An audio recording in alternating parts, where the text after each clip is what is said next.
building. We are live. It is Friday night, so you know what's about to happen next. And I think for the first time, maybe ever, I am starting off this live stream with somebody. Usually on Friday nights, I started off first. Then I bring in the guest. But since we got Shelly here who joined me tonight, we going to kick this bad boy off with Shelly and the puppy. What is going on, Shelly? What is going on? Hey, happy Friday. Happy Friday. I'm so glad that we're here. This is baby Casey. She says hello, everyone out there. I appreciate you taking the time to join me tonight. So thank you. Yeah. Absolutely.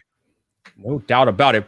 But just because you're here does not mean we're going to detour from what I normally do on Friday night. So just in case you are new here, you're going to want to listen to this next part very, very carefully. For those of y'all who are familiar with the procedures, you know what's about to happen next. But for those of y'all who are new here, this is the part of the live stream where I'm going to need you to turn your volume down. Because if you don't turn your volume down, I will not be held liable for what your neighbors think about you listening to some loud dude on YouTube. That's on you, not on me. That's on you, not on me. Shelly, better warn him. Better warn him, Shelly. It ain't a game out here. He said what he said. Right. And then the game out here, y'all know what it is. Y'all know what it is. Now we got that disclaimer out of the way. Let me do what I got to do. Get into the intro, get into the roll call, and this is a very special day in the life of Vyyyper. I cannot wait to share with you guys, but we about to do it in. So, I'm warning y'all for the last time to turn your volume down, because after that, the wrap. Woo! Okay. Let's go to work, baby. Let's go to work. Oh, yes. Woo! What's up, people? This your boy Vyyyper, the man about tech, and we are live!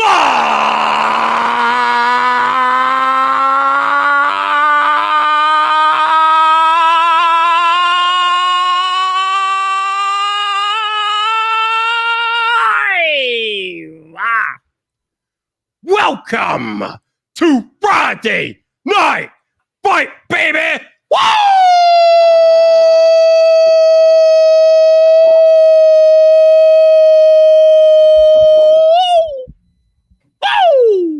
Oh, yes.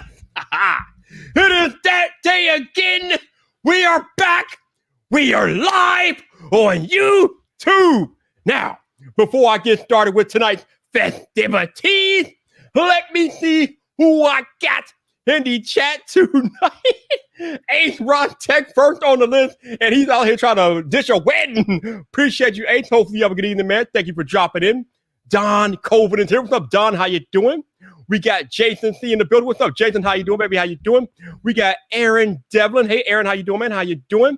We got my enforcer, Janosis, is in the cut. What's up, bro? How you doing? Gwendolyn G is here. Hey, Gwendolyn, how you doing? Jeff Hale in the building. What's up, Jeff? How you doing, baby? How you doing?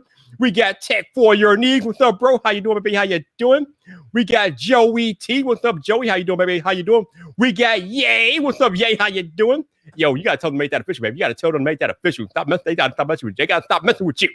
Digital Slang. What's up, man? How you doing, baby? How you doing? I see we got my homie from the UK, Marvin Wallace. What's up, bro? How you doing?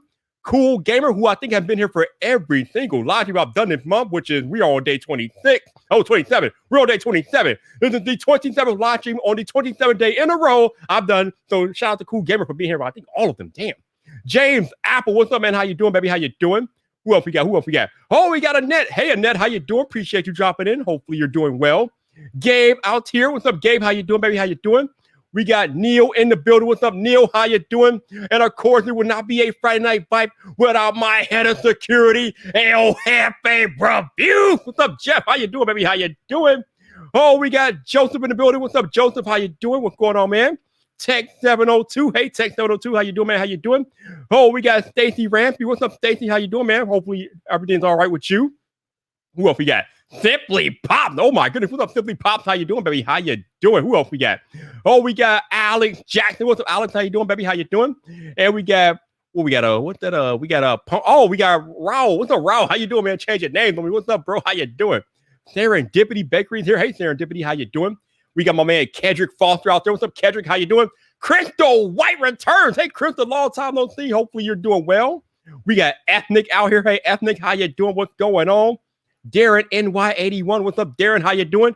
And even Michelle Martinez, Miss Wendy City herself. What's up, Michelle? How you doing? Hopefully you're doing well. Wait, we got more. We got Samuel out there. What's up, Samuel? How you doing, man? Hopefully you are doing well. Hey, thank you guys for joining me tonight. I appreciate all of y'all. Man, it has been a crazy September for your boy Vyyyper. And tonight, tops it all off. So I've been teasing y'all. I'm like, y'all wondering, like, yo, Vyyyper, what is going on? What is happening with you?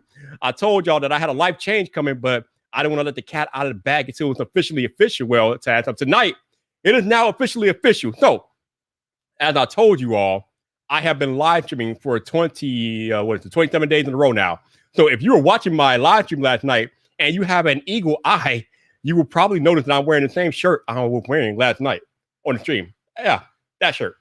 I was wearing this last night. So I'm wearing it tonight for a reason. So back in January on Clubhouse, I got a private message from VidIQ CEO Rob Sandy. He was like, yo, Vyyyper, I like what you're doing on Clubhouse.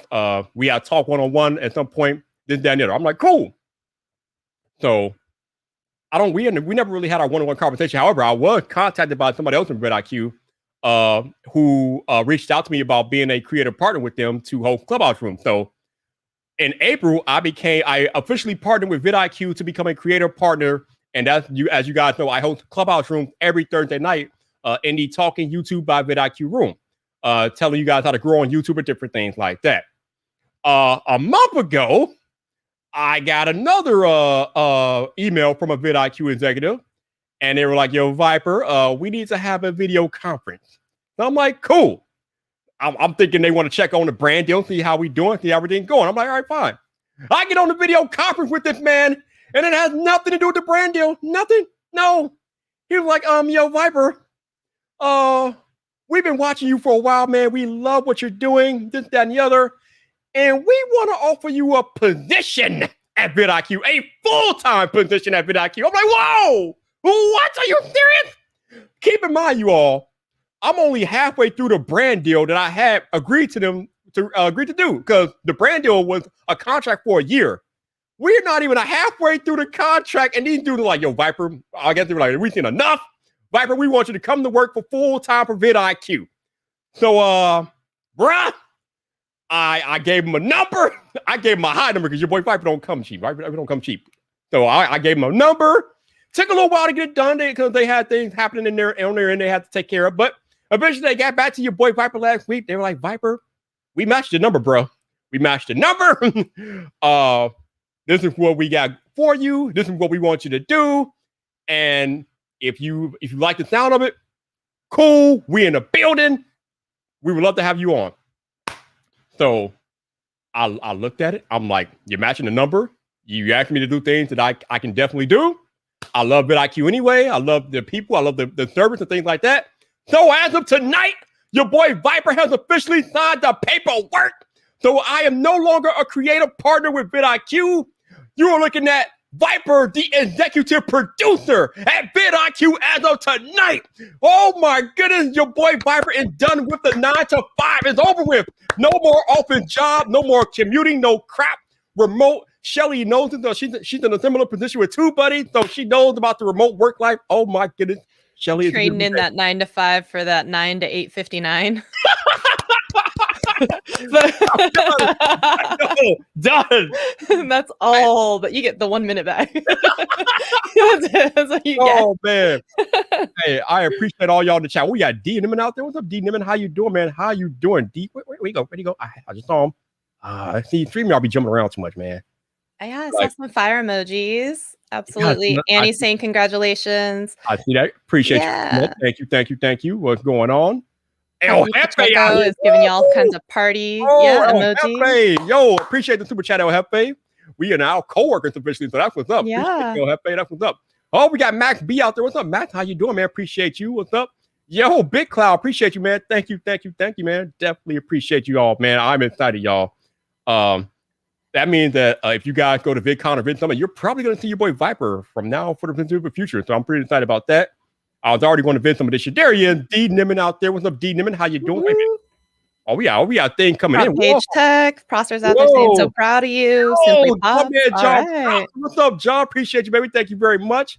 Yo, Big Cloud, thank you for the super chat, sir. Definitely appreciate you. Oh, we got more people watching this live than I've had in like the entire month. Wow, y'all turning out tonight. I appreciate y'all. Thank Well, you. yeah, I think you threw everyone for the intrigue with the title, so they knew they had to come. Oh, they had to come. I appreciate y'all. What's up? I'd like to say it was because of me, but I know it was not. So Shelly, right? Shelly made it happen. Shelly made it happen. that's right. You're Yo, welcome. Tech 702, man. Thank you for the super chat, sir. Appreciate it, man. Appreciate it.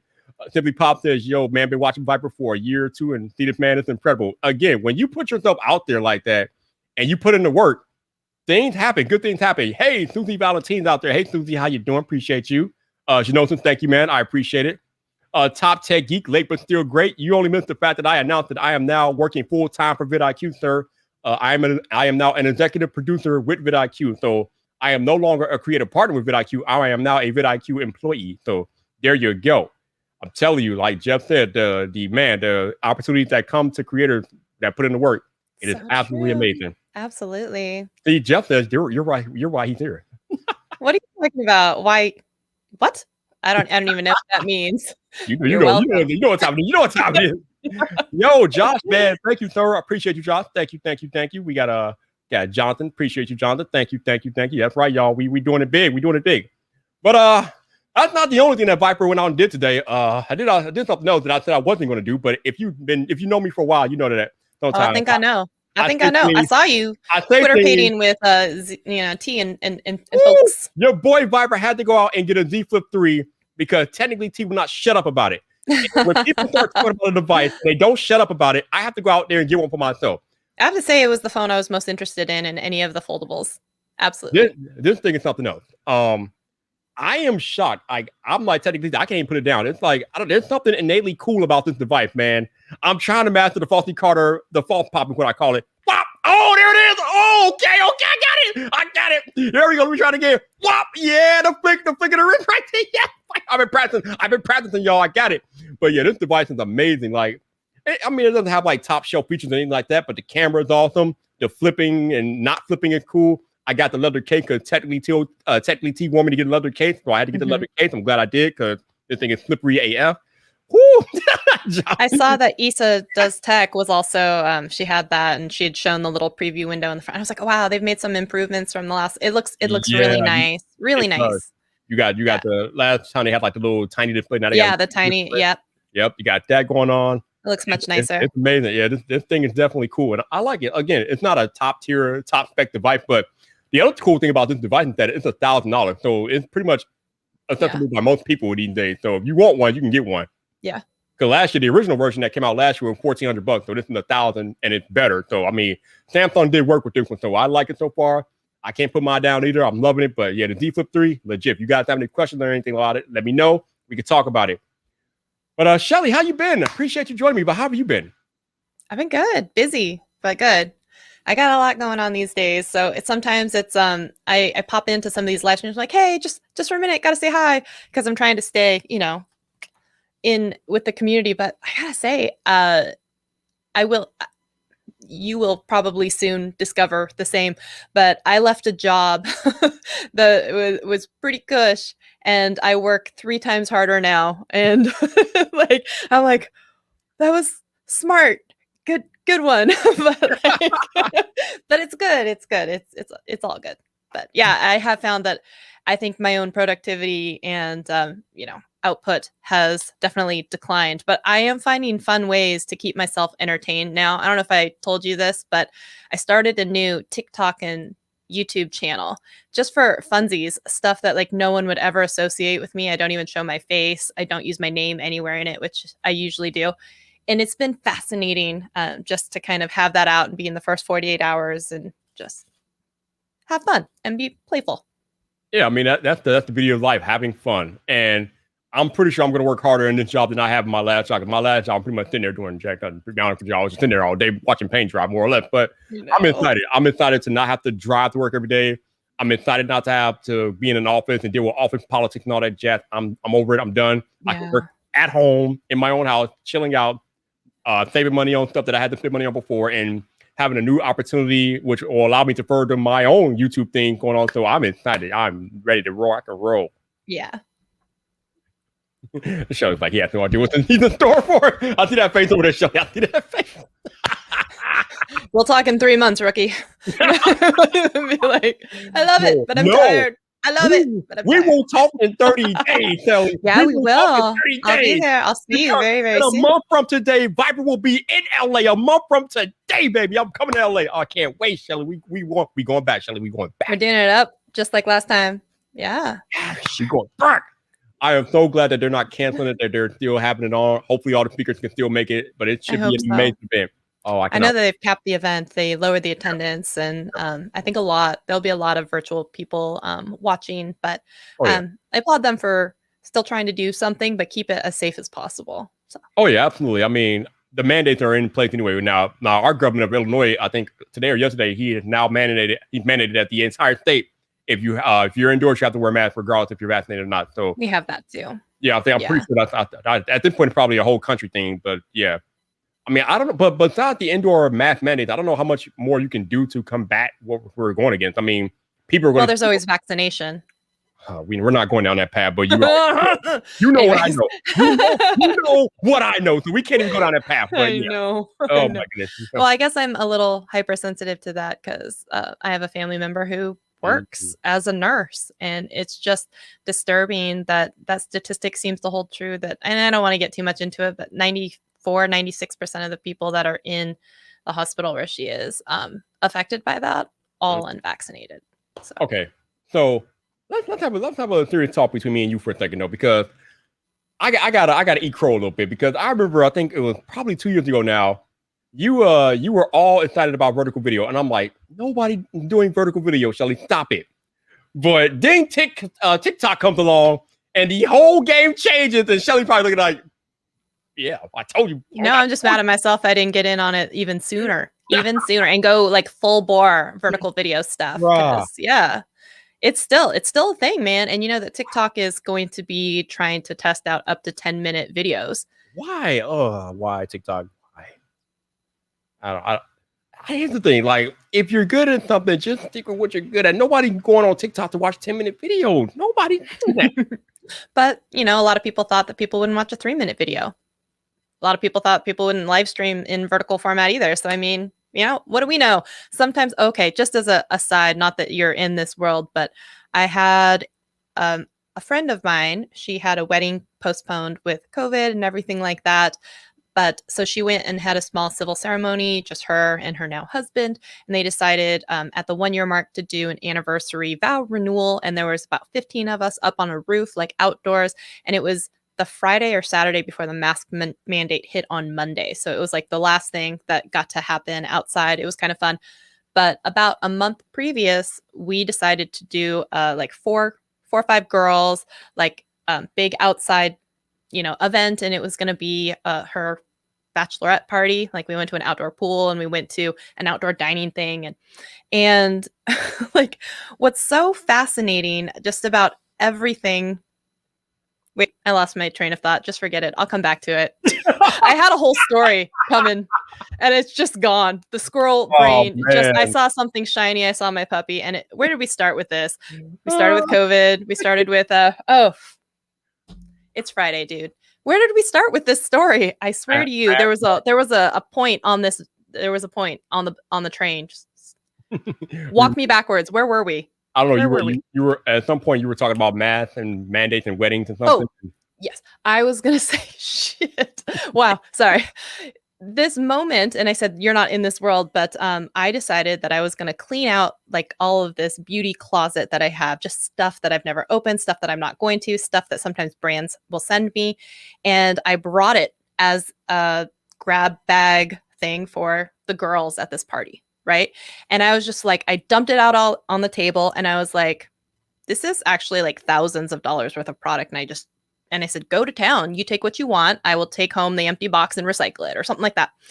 And the stuff that some of the people were excited about are brands that like, I don't get excited about anymore, and like the stuff that I was super excited about, like they didn't give one iota, like not even a little bit. And I think where I was going with this entire story is that there is sometimes this, we are not the same audience as YouTubers, as tech creators, as phone lovers, as whatever. And I think you've talked about this before too. We are not the same audience as the normal person out there upgrading their phone for the first time in 3 years, or, you know, whatever else it is, and whatever camera and streaming gear and stuff like that. And it's just eye-opening sometimes to be like, wow, it's just a completely different world, and stuff that we thought that people would get excited about, they're just not at all. And the stuff that we thought like, no one cares about that. That's a brand no one likes anymore. And they were like, oh my God, this is amazing. And I was like, is it, Susie? Okay, well, take it all. Congrats. That's the whole point of the story. Because originally we were talking about like maybe the mainstream not having the same thoughts and ideas as we are. Yeah. But my thing about when platforms try to expand and do different things that they're not accustomed to, I'm not saying it's impossible. I'm saying that when you think about TikTok, nobody's going to TikTok to consume a 10-minute video. They're going there for the 60-second video, maybe the 3-minute video, maybe, but usually they're going there for like a 60-second video and they're going to keep scrolling and things like that. So I'm not saying that, you're saying like the things that we were excited about, like, you know, no one's going to watch that on. We are not necessarily all the same people that are enjoying or consuming that content either. We're just sometimes the people creating it. And so it's weird. And I have to say, like, I started this second TikTok where I don't show my face and I don't use my name. And it's just asinine, these results. So 48 hours, I have like 80 followers and 13,000 video views. Put the same videos on YouTube, 0 subscribers and 3 views. And like this weird thing where everyone's like, we don't even like vertical video. Who wants to do that? And these are anywhere from 1 minute and 20 seconds to up to 3 minutes. And people are watching them or listening to them. And it's just insane because, you know, then we've got this entire audience. It's like vertical video. Who wants that? Ew. Right. And we're just like, I don't know. These people want it. Yeah. I mean, it would be difficult to ignore that there's an audience for pretty much anything online. So, I mean, if you can think about it, then there's somebody that wants to consume it for sure. So, hey, bro, yeah, to back to my point about Vyyyper eating crow, it looks like Shelly was on to something with her vertical video craze when she was all up in it. And I'm mad at myself that I didn't, go harder on it 2 years ago. Damn. I could have been somebody. Oh, that is funny. Yeah, like El Jefe said, you got to meet the people where they are. That's really what you got to do. Definitely. So, speaking of technology, what is your current phone? What are you rocking these days? So I'm on the 11 Pro Max because I had gotten the 12 Pro Max, didn't like it, returned it. I didn't think there was enough to necessitate like keeping it year over year change. So I'm waiting for the 13 or whatever they're going to call it, and I will upgrade then. I'm very excited about it. She said it wasn't enough. Take this back. Yeah, I did. I did an entire unboxing about it. And I think I did a video too saying like, it's not worth it. It's not you or it's not me. It's definitely you. And it just, I don't see that someone, and this is again, that mainstream, like I talked to my sister-in-law or someone and they're rocking iPhone 7 Plus. My mom is on an iPhone 4 and here I am trying to like be bitchy about like the 11 Pro Max to the 12 Pro Max. And I was just like, I'm being a dunderhead. I don't have to have the phone that I have is perfectly fine right now for another year. Remember back in the day, we used to have to be on a contract with a phone and pay it off in 2 years. And so it's like, I can survive and just have this phone for another year. It's not that big of a deal. Did you just say that your mom was on a 10-year-old iPhone? Yeah. How does it even work? Here's the thing, though. That's an upgrade from her because she was on a flip clam phone that had no data. It was only text messages and it was an emergency one. It was like grandfathered in on a plan where it was like you bought a bucket of 500 minutes. So she only had it on her for if it was an emergency for her car. And that's the only time she used it or charged it. So just the fact that she's even on an iPhone now, she's like, I can email and I can take pictures. This is so nice. Like she's using like a little, God, what were they called? The little, before they were Chromebooks and even smaller, the little tablet, ones, the tiny ones.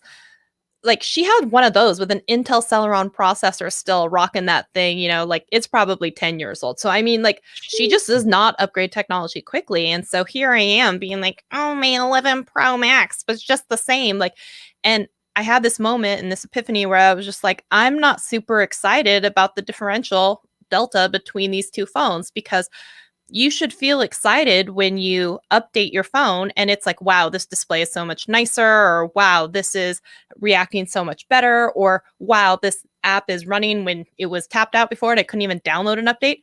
I had none of that. It was the same experience. And if you're going to have the same experience and spend $1,500, it should wow you. It should wow you. At least with the Z Fold, you've got like something that flips open, something new, a new exercise for your hand to happen. There's a coolness factor. But all I was doing was trading in some rounded edges for slightly not as rounded edges with a flat, and other than that, the screen size was almost the same. The video looked exactly the same. There was no reason to upgrade and spend $1,500 to have a so-so experience. I was like, no, thank you. Yo, 504, shout out for this. Yes, 504 netbook. It was a netbook with an Intel Celeron processor. Okay, that makes sense. Yo, 504, I appreciate you, dude. Thank you. But you said your mom is using an 18-year-old iPhone. How does it even work? How does the battery work? How does the phone function? I don't understand. How is it possible? You have questions. She's got answers. Basically, she uses it plugged in all the time, and she only leaves for a little bit at a time, and it survives long. I mean, she's not at home on it all the time. We are, probably checking our email while we're Zooming, or we're checking Twitter whilst we're, also browsing the. No, it's that's not her use case at all. I mean, I understand that, but the damn phone is open, 10 years old. I'm surprised it didn't even work properly. Still works. Damn, that's amazing. And the thing is, she loves it. She thinks it's such an upgrade from, and I'm not kidding. It was not. There was no data. It's not even an option. It was just a little clamshell phone that could text and on the keypad, no letter. You know what I'm saying? With the 9 keys and the star and pound. That's it. You had to do the predictive text from the letter that had the 3 letters on it. So yeah. And she's happy as a clam. She's like, maybe I should get a bigger screen, because it's small. But other than that, she's still so happy that it even works so much more. She's like, I set her up with, we went on a family vacation and she got to see Google Photos, but I had to create a Google account for her. We've always been a Hotmail family. And so just the fact that they'd never, actually several people in the family, they'd never created a Google account, never shared a Google photo album. It was all new. It was all new to them. So. Wow. Yeah. And that's the thing is, for some people, that's just their everyday. And so you and I can't even fathom that this is the existence. But not only is this the existence, I am the technical support to be this is how we create a Google account. Even though it says Hotmail, yes, Mom, it's fine. It's going to be okay. I'm going to love you through it. How do I look at pictures? I'm looking at this album. How come it doesn't say my name? It's every question that you can think of because it's their first time using it. And that's the lens that we don't ever think about anymore. Right. So you and I, even my jaded self would be 11 Pro Max, 12 Pro Max, no big deal. But for her, it was flip phone to iPhone 4. Holy crap, my world has changed.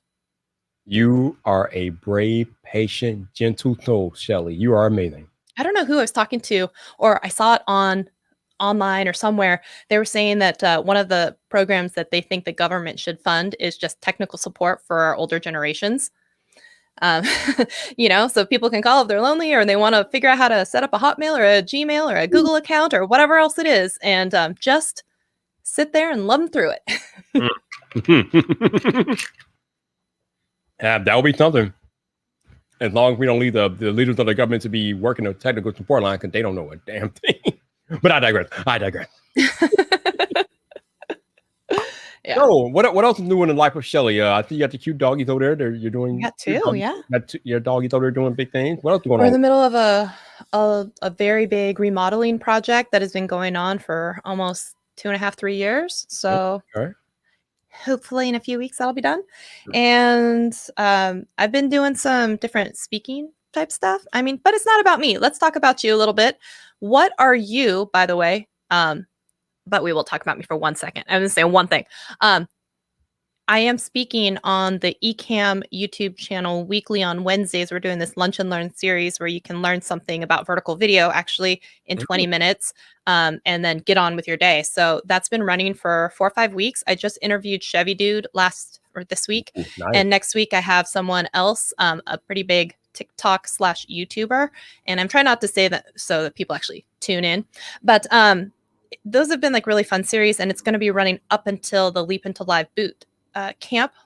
And that's put on by Ecamm and a few other people, but I have free tickets for that. If anyone wants that, contact me and I can give you a link, or I think you can pay $20 for the replay ticket and you can use Shelly 30 if you want a 30% discount. That's not an affiliate link. That's just a coupon code.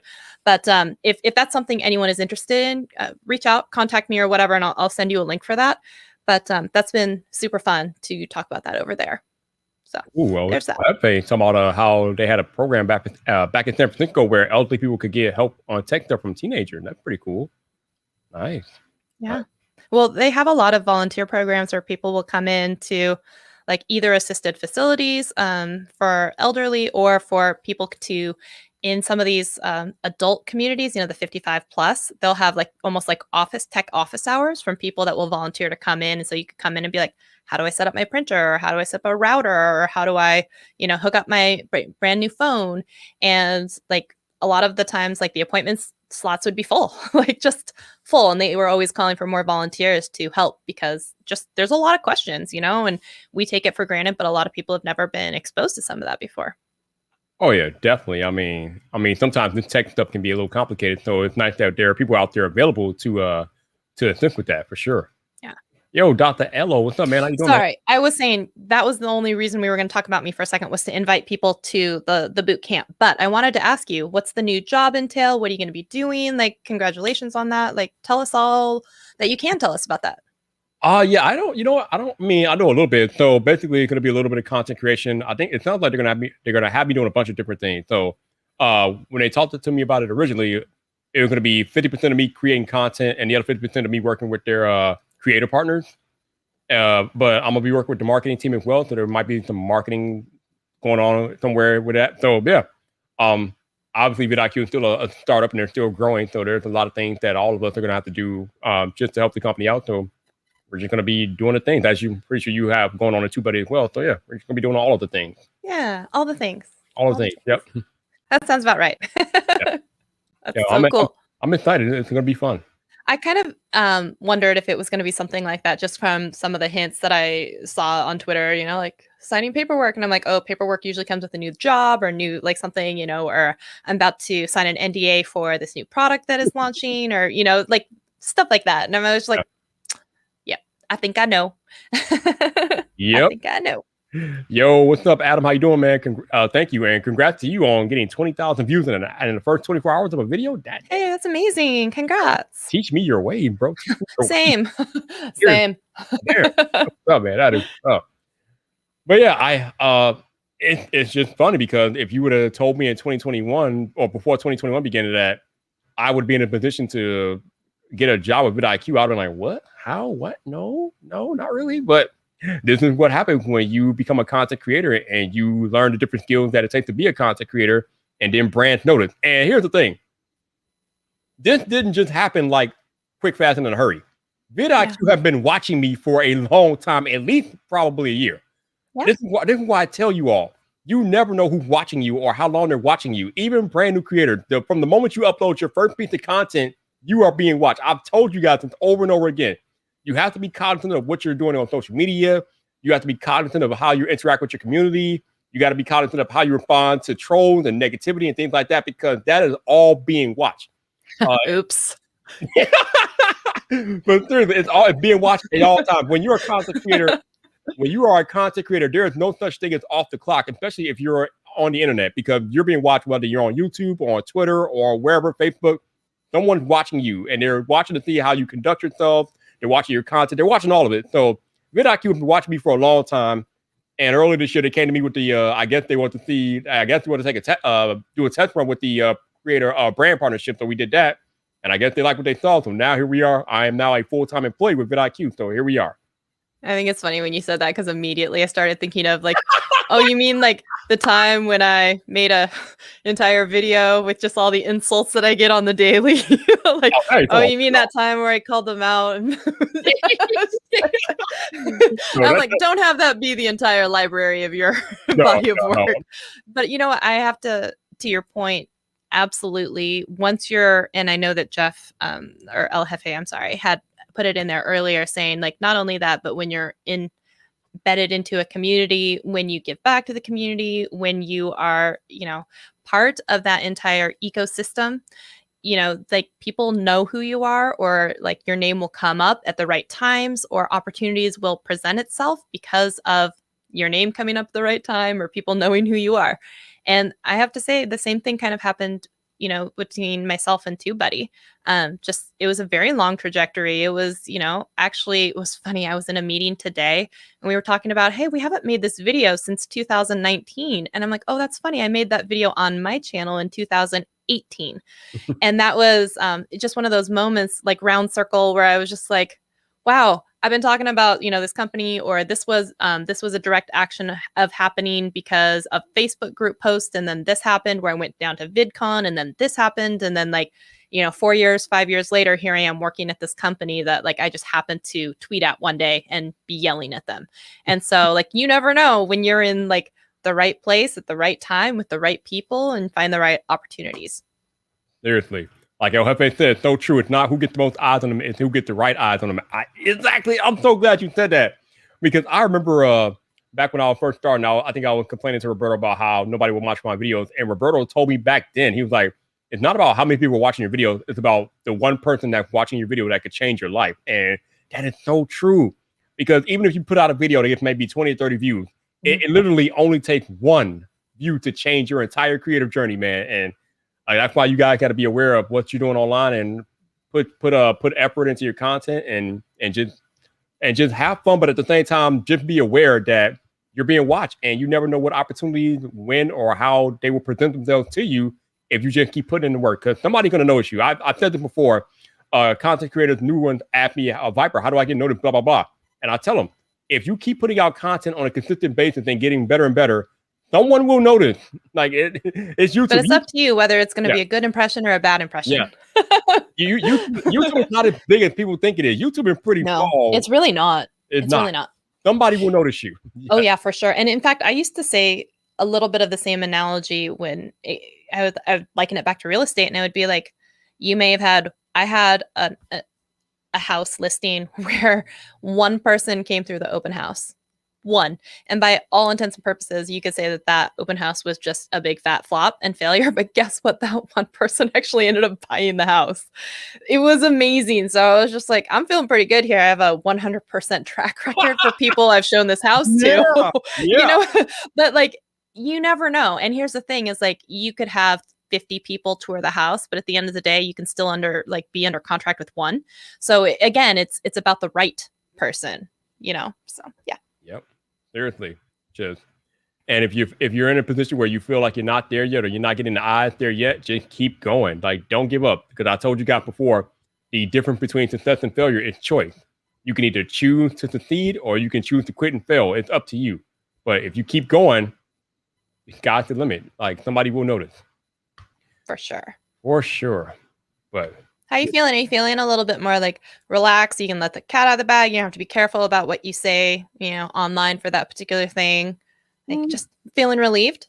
No. I mean, even if it was my choice to keep it a secret until I did. I mean, I could have said it at any time, really, but I don't like to put things like that out there until I sign the dotted line. Until the ink is dry? Yeah, the ink is dry. So I signed the dotted line tonight, and now it's officially official. So we are. Do you still have to give notice at a place of employment, or is this after, and Monday you're starting the new job and you're like, oh, funny story.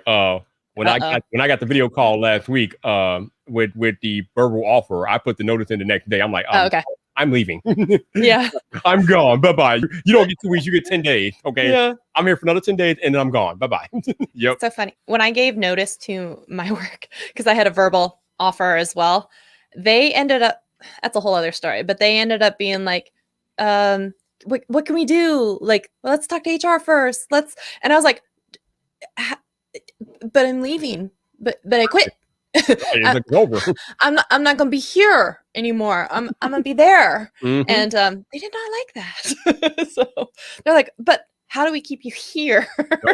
No, you can't. So. Yeah, my man, I was talking to one of my managers or whatever. He's He's like, is there anything that was anything bad that was going on at the job, or was anything bad with me? I'm like, no, I just got an opportunity I can pass up, and I left. It's over with, bro. Oh yeah, I said the same thing because well, of course they brought up money, and I was like, oh, it's significantly less. And literally, she looked at me and she's like, does not like I was watching the hamster like words like, why would you do this? Like, why? Like, it was literally just why. Like, interesting choice. Like, it was just yeah. Absolutely. But you do that sometimes, right? For Yep. opportunities because you love it, because you want to, because you would be more fulfilled by doing that and making less money. It's interesting, right? Because when they first came to me with the initial discussion about maybe offering me a job, I had a number in mind that I felt like I was worth to the company. But I'm like, you know what? That's kind of greedy. I'm gonna calm down just a little bit, not too much, but I'm gonna calm down a little bit because number one, I'm not greedy. It's not about money to me. It's more about the opportunity and working with the people, and I like the people. So I'm not gonna say that crazy number I had in mind.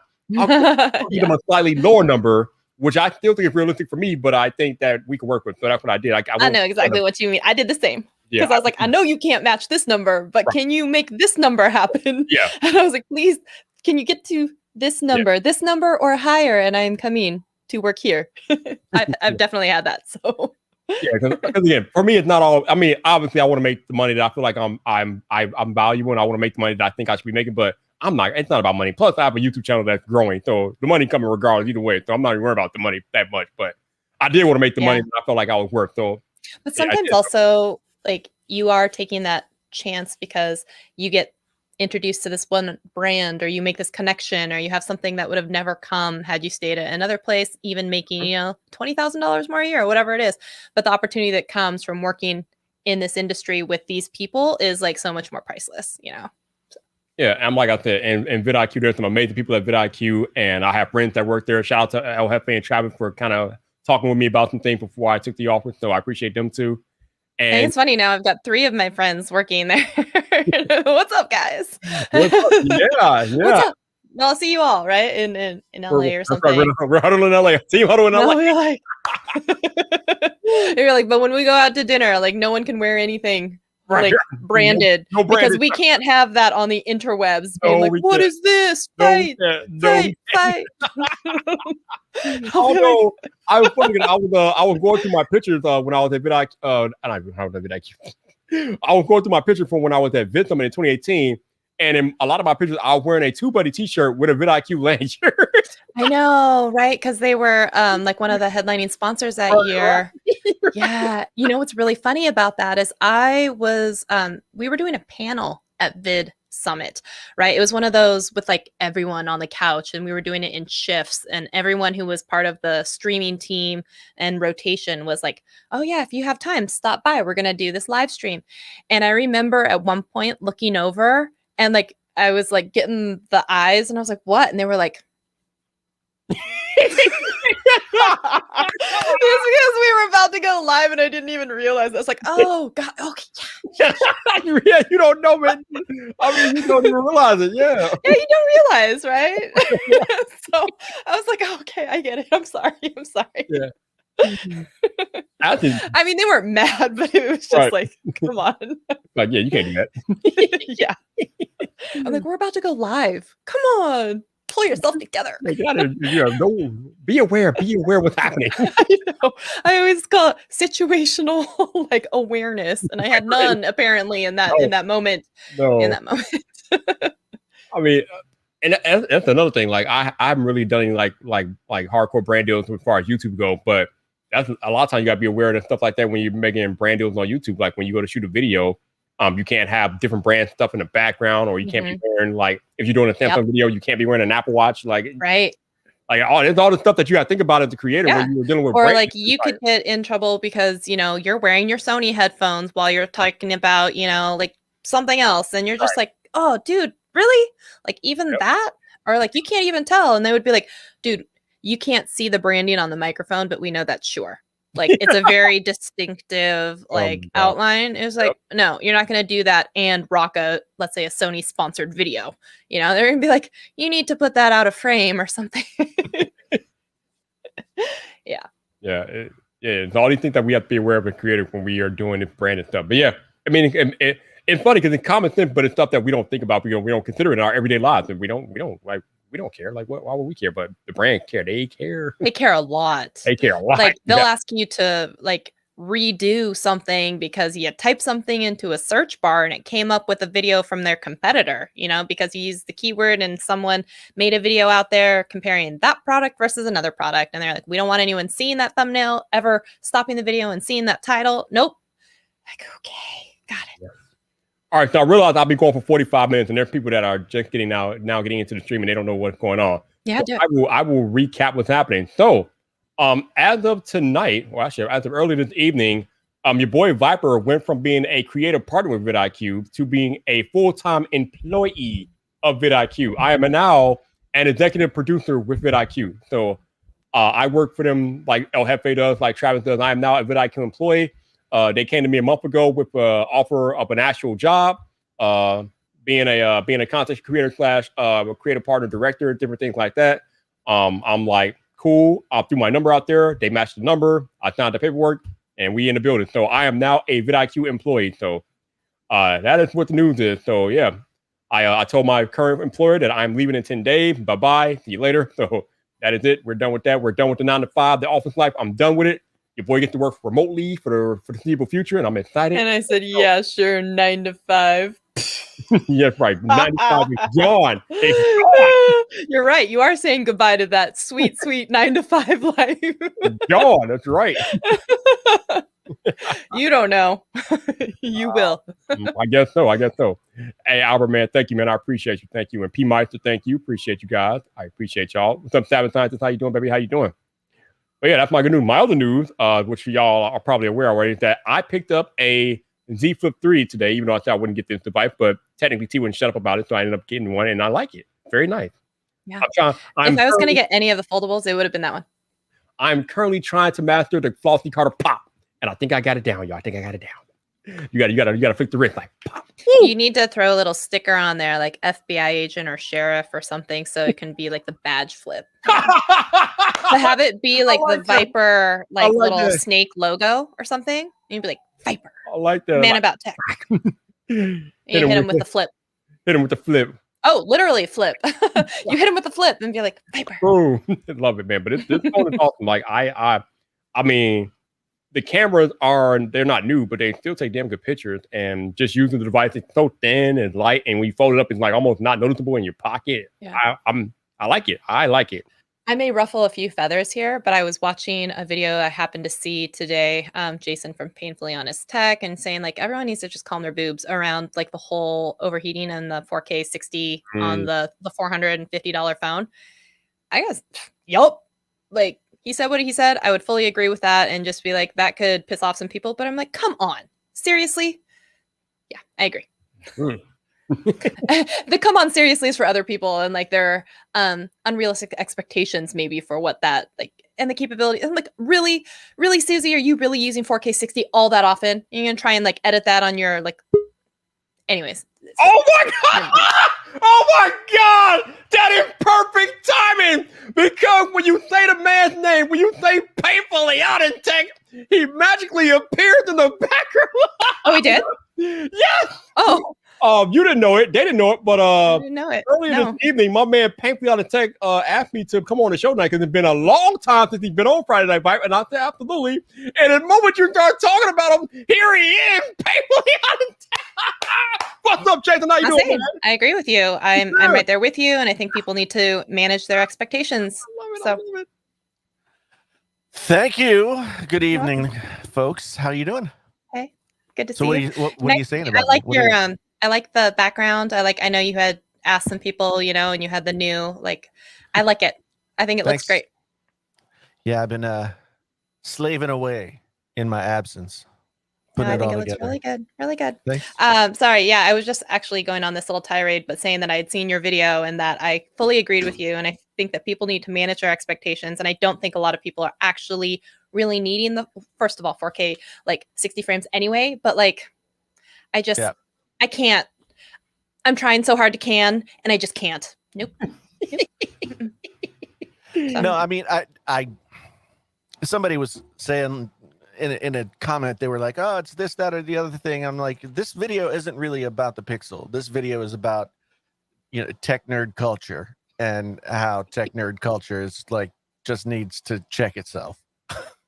Because I understand that, okay, they put the feature in there, the feature should work. Fine. I get it. However, like, you got to, as you say, manage your expectations for a $450 phone when it comes to like being able to do. I mean, you couldn't do this on a $1,000 phone. You can barely do it on a $1,500 camera.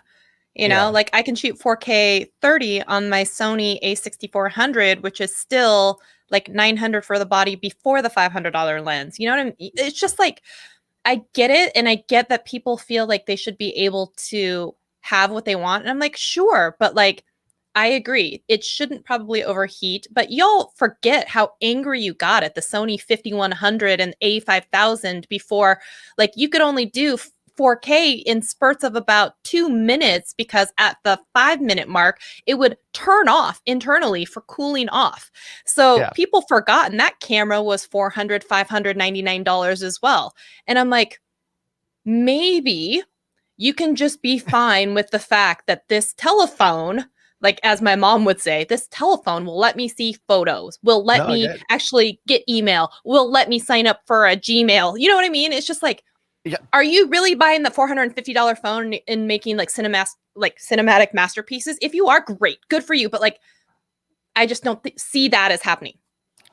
My whole thing is like, okay, even if it worked flawlessly, like shooting 4K 30 frames makes sense, but 4K 60 frames, like, who's using that footage? That's what I said. Who uses that? I use 4K like 30 frames sometimes, and that's still overkill. You know what I mean?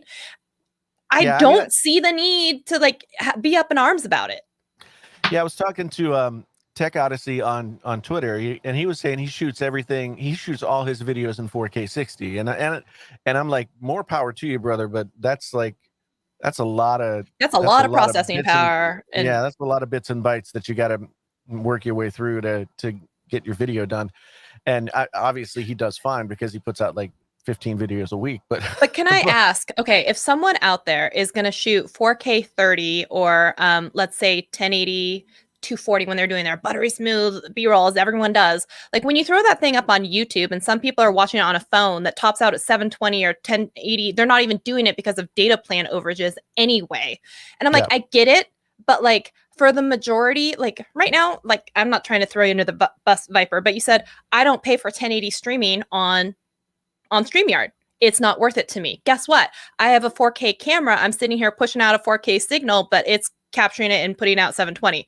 You know what I mean? Like we're still managing expectations across for like everyone. And I don't think that most people, 720 is acceptable when it comes to this. So are you actually using 4K 60 because you think your videos are so, or are you just doing that because it's a catchphrase and it's like, oh, well, I shoot 4K 60. And I'm like, oh yeah, do you do S-Log2 and do color grading? No, you don't. But you know what I mean? But you want to say that you did that thing. And I'm like, in reality, most people are picking up their cell phone, maybe taking a TikTok video. We're not using sometimes the best that we've got. So maybe you need to manage expectations and maybe you're not always going to break out your really awesome phone or your really awesome like camera gear. But like, it's a $450 phone.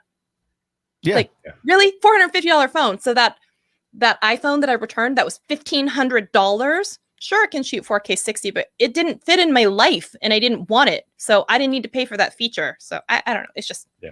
But you know how it is. Tech nerds are going to tech nerd. So I get heated.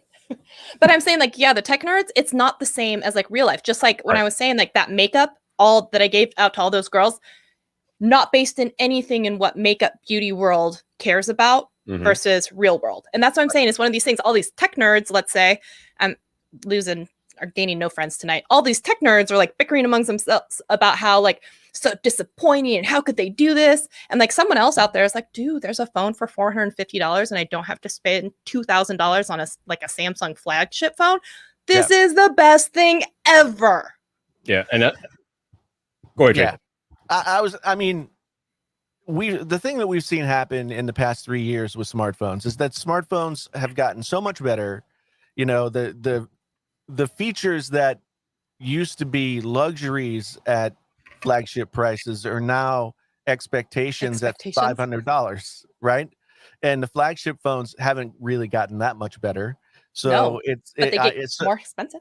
yeah. So I look at it as a great thing for the average consumer. I know people hate that. I was saying that too. We are not the same as the average consumer.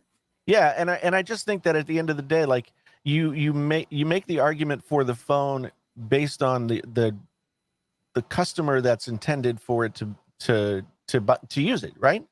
And sure, a customer might buy that phone and be like, oh, 4K 60 frames. I don't even know what that means, but I'm going to try it. If it is a software thing, as some people think it is, then it should be fixed. If it's just not capable of sustaining 4K 60 for more than 2 minutes, then they should probably get rid of it. But I mean, there were people who were streaming with that phone earlier today for like 30 minutes at 4K 60 with no problems whatsoever. So I don't think we're 100% aware like what issue is really going on with the phone, right? I mean, Scott Peachy was out with that phone in 90-degree weather, live streaming and not overheating. So it's much ado about nothing. It's like the tech nerd navel gazing, like, ooh, look what argument I found deep in the bowels of my navel. Like, if you really want to be that upset about it and you don't want to spend the $1,500 on the iPhone, then just buy 3 of these phones and wait for all of them to burn out, and then you'll be fine. You know what I mean? Yeah. It's like you can buy 3 phones for the same price. There you go. Actually, this reminds me of Jason. This reminds me of back when the M1 iPad Pro came out, and all of the tech dudes made a big uproar about the blooming. But you really have to try hard as an average person to even notice that the damn thing was blooming to begin with. Yeah. Like most people wouldn't even notice or care, but the tech nerds like made it a whole big thing. So yeah, I know exactly what you're talking about there. It's just much ado about nothing, honestly. I mean, I feel the pain. It has been a slow year. We haven't gotten as many phones. We haven't gotten as many Apple products. It's slow. We got no graphics. We got no note. We got no. So we have to get pissed off about something, right? The drama has to come from somewhere.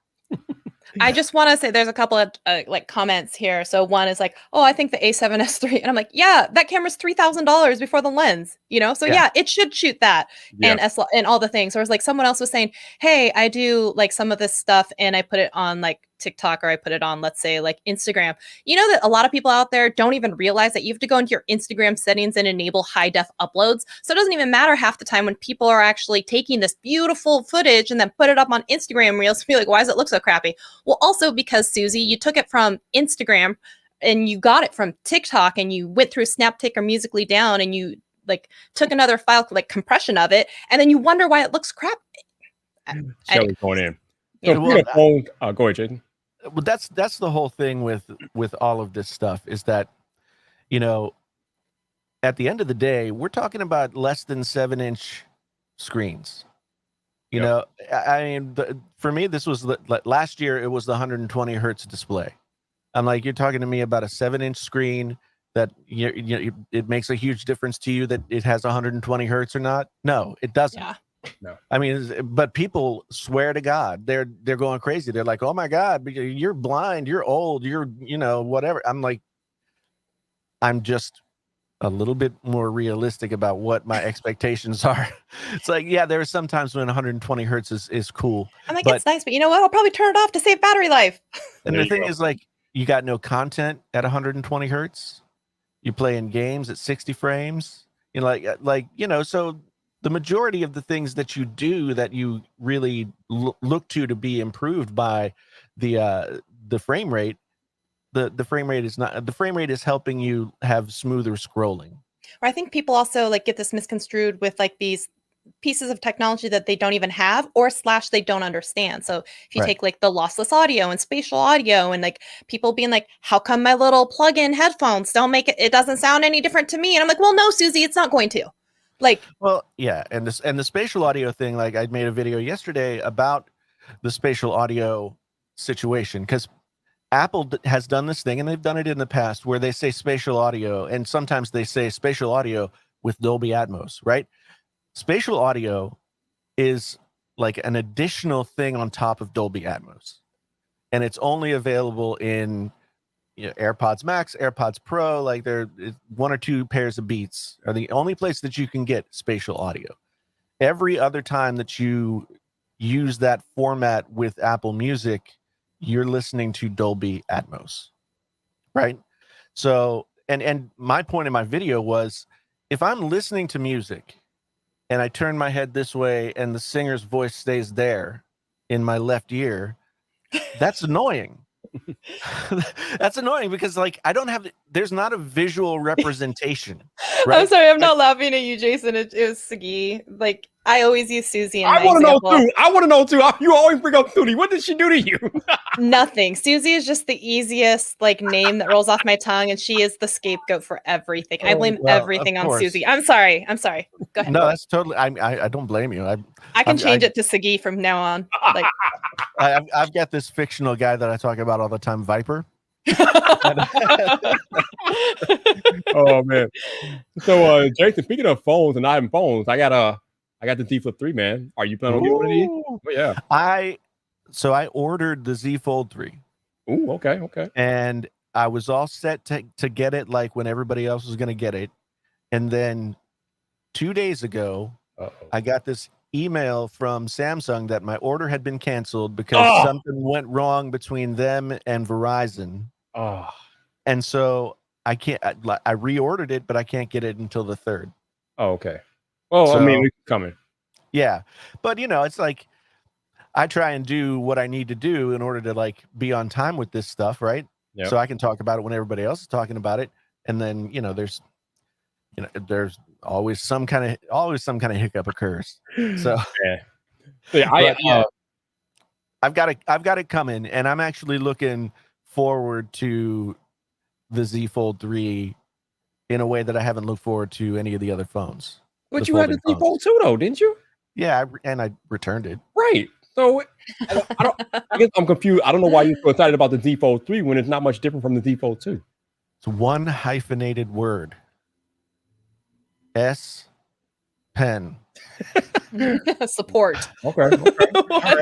S Pen is so for me, like, now this is why I think the Note is dead. And this is why I think if we see another Note, it might be the last one, but I don't know if we will. I don't. DJ Co is saying that we're going to, and we heard it as far back as January. They're skipping it this year. They're bringing it back next year. But I think this is like the canary in the coal mine. Can we put the S Pen with the Fold and have it do all the things that the Note can do? Because think about the Note in the past 2 iterations, the Note 10 and Note 20. It's gone from being like Samsung's like showcase phone, where it's the biggest, baddest thing that they can do with all the bells and whistles that they can put out in any given year. And then with the Note 10, they come out with the Note 10, which was a slap in the face to anybody who loves a Note phone, right? And then they got the Note 20, the Note 10 Ultra. And the same thing happened with the Note 20. I mean, the Note 20 wasn't a bad phone, but when you're a Note fan and you've bought every Note since the Note 1, and now you're 11 years in, and they start like watering down the line, and it's more like it's a combination of that plus the fact that the S phones, which used to be sort of the phone for everybody in their flagship line, right? Now they've got the S phones, and the Notes are so similar to one another because the technologies have caught up with each other. It's gotten cheaper to put better stuff into the flagship phones, and so the Note and the S phones are basically like, one's got square edges and one's got round edges, but they're basically the same phone. And the Note or the S21 Ultra, I'm telling you, it was the best Samsung phone I think I've ever used. Wow. It was, I loved that phone, and I sold it so I could, transition back to an iPhone so I could do all the Apple Music stuff and and all that. And I'm doing my best not to keep like 15 phones around because Oh no. because it's just like so I'm selling phones as I sort of transition away from them. So but I've been missing it a lot. And usually by the time I get through like the 2 or 3 months that I'll use an S series phone, I'll be so annoyed with it that I'll be glad to see it go. I was gonna say I feel called out because like as I'm sitting here at my desk and I don't talk about a lot of the phones and stuff like just like, Yeah. I'm like, this one's for the music and this one is for my Twitter and this one is like it's just like which one? There you go. And do I make enough videos about phones? No. Should I? Yes. Am I the world's worst tech reviewer? Apparently. Don't worry, Shelly. My house started looking a little bit like that too. Right? I was just like, oh, I have all of these and I should make videos on them and I don't. I'm a loser. So I realized like so I basically took like most of August off. I was just like, we had stuff going on at home. We got grandson and COVID and all kinds of crazy stuff. And so I was just like, I'm not even going to worry about YouTube for these several weeks and just get that stuff taken care of.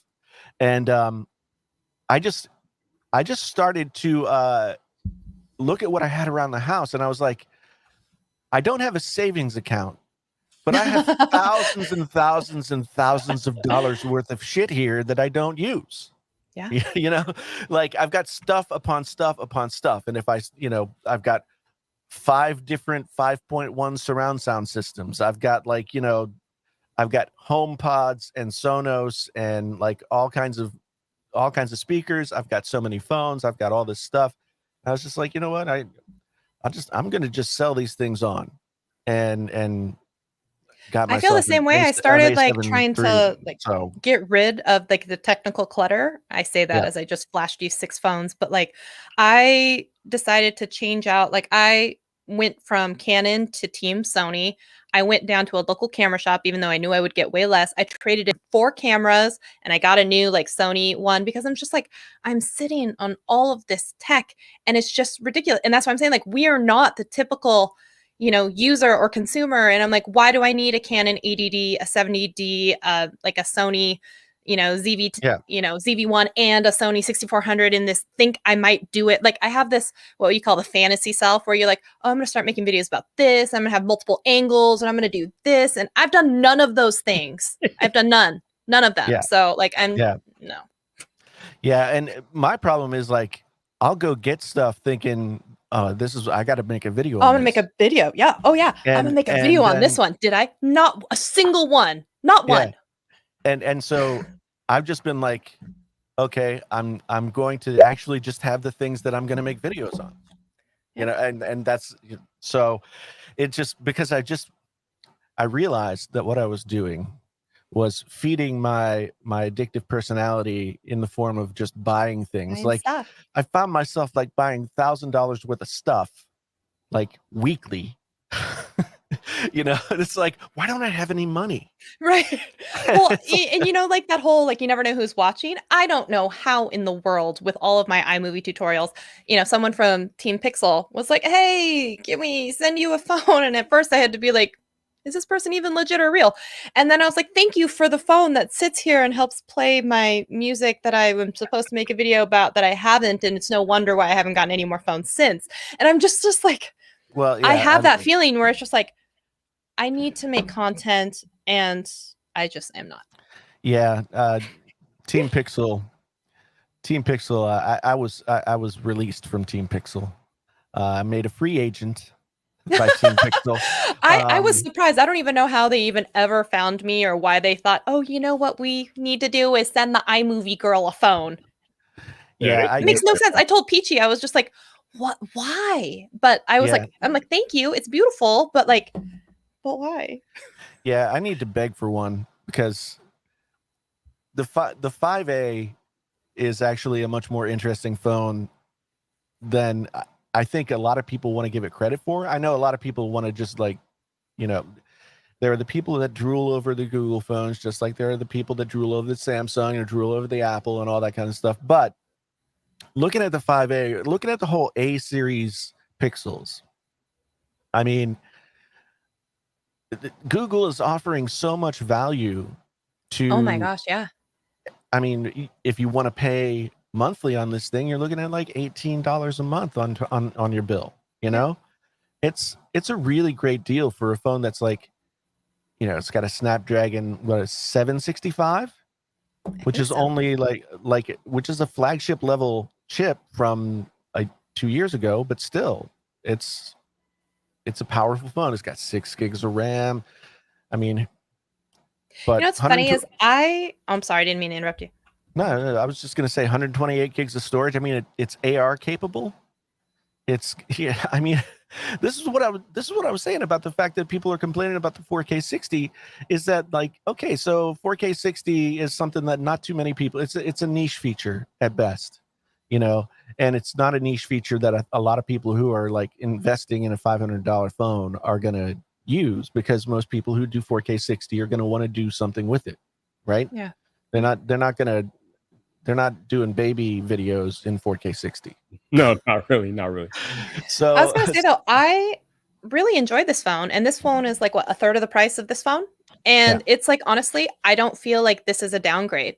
I feel like I like the fingerprint sensor. I like the size of the screen. I like that it feels like a good size in the hand. Like this one was always bordering on too large anyway. Like it's more attractive from the back. Like there was a lot to love about this phone, That's and I what she don't said. understand. Yeah, I know, Sorry. right? That's what we need.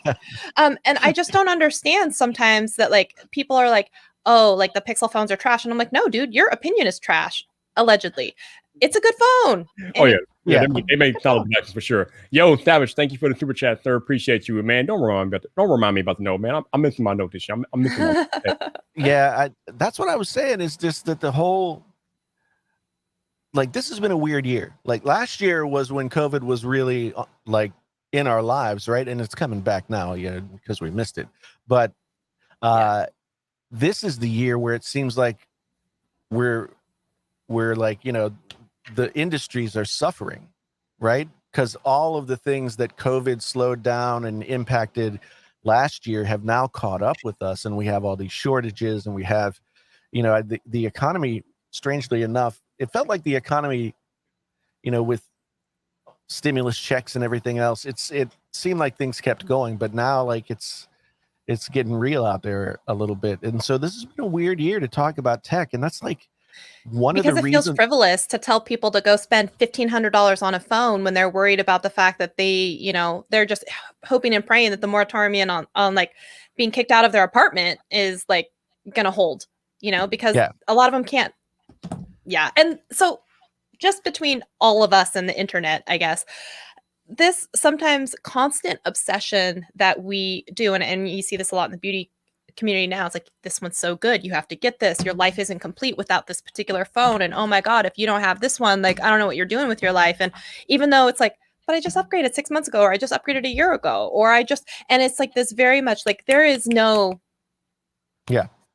satisfying the need for new stuff. It's just like, how do we justify this? Do I put it on a payment plan? You know, do I sell my old gear? What is it? And it's just like, or we can just enjoy the stuff that we have. And I know that this is like a weird thing, but I was telling someone, like, I bought Andrew Edwards' old like iPad Pro because I was using an old iPad Pro, like the very first version, or like very rarely, except for my phones, I very rarely upgrade my tech. So before I actually switched to this Sony camera, I'd been using those Canon cameras for 3, 4, 5 years since I started YouTube.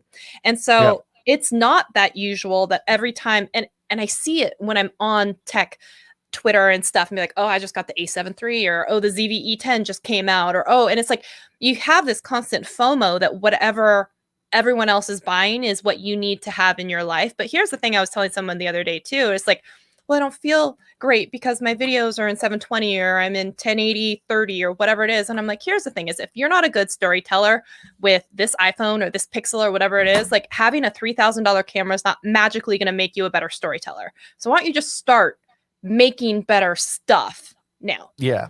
And a lot of times, like when you're doing anything that's creative and gear is a part of it, there are times when you can buy new gear, like, you know, sometimes buying a new guitar and just having this new thing that plays differently and has a new sound to it will inspire you to write a song that maybe, you know, you were a little bit stuck and hadn't written anything.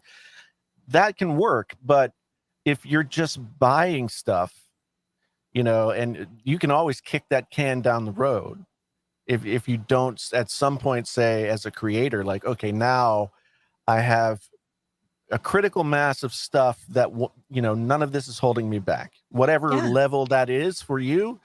It's not the gear's not going to hold me back anymore. I have to do the work. And I think it's really easy to get stuck in that cycle of new gear. Yeah. But like, sure. I mean, so when my A6400 broke last year, I bought a GH5, which better camera by all accounts. But the whole time that I had it, since like last November, the whole time I had it, I could not get a picture that I liked. I could not get footage that I liked. It was softer. It was weirder. I liked the way the Sony stuff looked. And so one of the things that I did with the money that I got from deciding to sell a bunch of stuff I wasn't using was went out and bought an A7 III. Nice. And like now I like it a lot more than I mean, I never had a full frame camera to begin with. And so like I was getting frustrated with the whole, like, okay, so I want to have wide angle, but close enough that I could touch the camera. And so what focal length do I need in order to do that with a Micro Four Thirds or with an ASPC? So it's APS-C, like APS-C lens. So it's like, I don't want to have to do math anymore. Right. Yeah. It's like, I want to know, like, okay, I've got a 24 millimeter lens. I know what that should look like. 35 millimeter. I know what that should look like. And so like, I've just suddenly, I got this camera and I look at stuff and it looks like I think it's supposed to look. Yeah. And that does bring back some confidence. But I feel like there is a point where you said, like, this is enough. This is the thing. And now I'm good. And I feel like for a lot of people, they don't find that sweet spot, they're just like the next thing. And it's about the camera. It's about the lens. It's about the whatever. And I'm like, Susie or Siggy, what you could do is upgrade your lighting. What you could do is upgrade your lens. What you could do is upgrade your audio, and people just have this like never ending, like, oh, this camera, oh my God, look at me. Like, it's the same. Oh, this phone, or, oh, this whatever. And I'm just like, there has to be a point where you say enough. And I know that's tough being in the tech space, because a lot of the time we're shills for the corporations to have sent us stuff so that we can entice people to be interested in upgrading.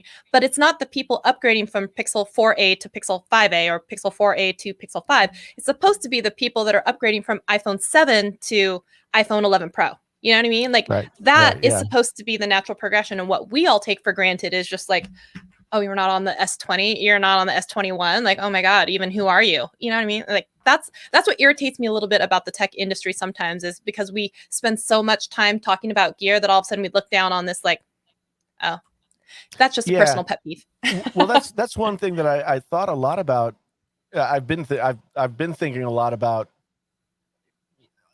just the whole idea that as a quote unquote tech influencer, like, what is your responsibility? Is your responsibility to the corporations that send you the crap, or is your responsibility to the people that are watching the videos? And it gets really confusing when you start to think, well, oh, geez, if I say a negative thing about this in that way, then I might not get the next, widget that they release. And if I don't get the next widget, then that's going to be this, that, the other thing. Yeah. And so all of a sudden, despite all your best intentions, like, your mind starts to shift, right? And you start to talk about the tech in a way that is more favorable. And I'm talking about myself. I mean, I've caught myself doing this. And, luckily I'm too much of an idiot to actually be smart about these things. And I make the companies dislike me anyway. So I got to a point now where I feel a lot better buying the Fold 3 myself, doing whatever I want, doing and saying whatever I want to say about it, and not having to worry about whether or not I'm going to get that invite from Samsung to, their next event or anything, because I know I'm not, because I know I pissed them off. Right? I pissed off some people too. And I was like, do you think this mic is worth it? I was like, no. But like, I think it's sometimes I know like, yeah, we're not responsible for what other people spend, but I feel like there is a layer of responsibility when it comes to like not pushing consumerism for the sake of consumerism. You know, like Yeah. sometimes you don't need to. For me, it came down to I want people to be able to watch whatever content I create around the tech and be somewhat confident that, at least in my opinion, they're getting tech. If they buy this thing that I recommend, they're getting tech that I've used and that my, couple of decades worth of experience with this kind of stuff has told me works in these ways. And not like not a spec sheet read. Yeah, and I feel like we also have this level of responsibility too, where it's like my mom, she was so excited with the iPhone like 4 or whatever. Yeah. It was the iPhone 5. So it would be irresponsible of me to come in and say, "Mom, you need to buy the Z Fold Flip or whatever else it is, or spend on the Ultra 21 because she's never going to use 100 zoom. She's happy to even have a screen that shows pictures because her flip phone did not. So I can't in my good consciousness, and I know I'm not responsible for what she decides to do with her wallet, but like I don't feel like I need to say like you have to have this camera or you're missing out on life, when in reality she's fine with her situation. And I can't like I'm Well, trying hard to but I can't. I just went through this whole thing. So my mother-in-law's here visiting, and it's hard to, like, when people have either started using tech in the 90s and like never really kept up, so they haven't kept up with how it works or any of that kind of stuff. Like my father-in-law has an iPhone. My mother-in-law has a flip phone and an iPad. And it's not unusual. No, but then like she was trying to figure out how to FaceTime call her husband, but the only place that her husband's phone number was in the flip phone, right? So she didn't have him in FaceTime.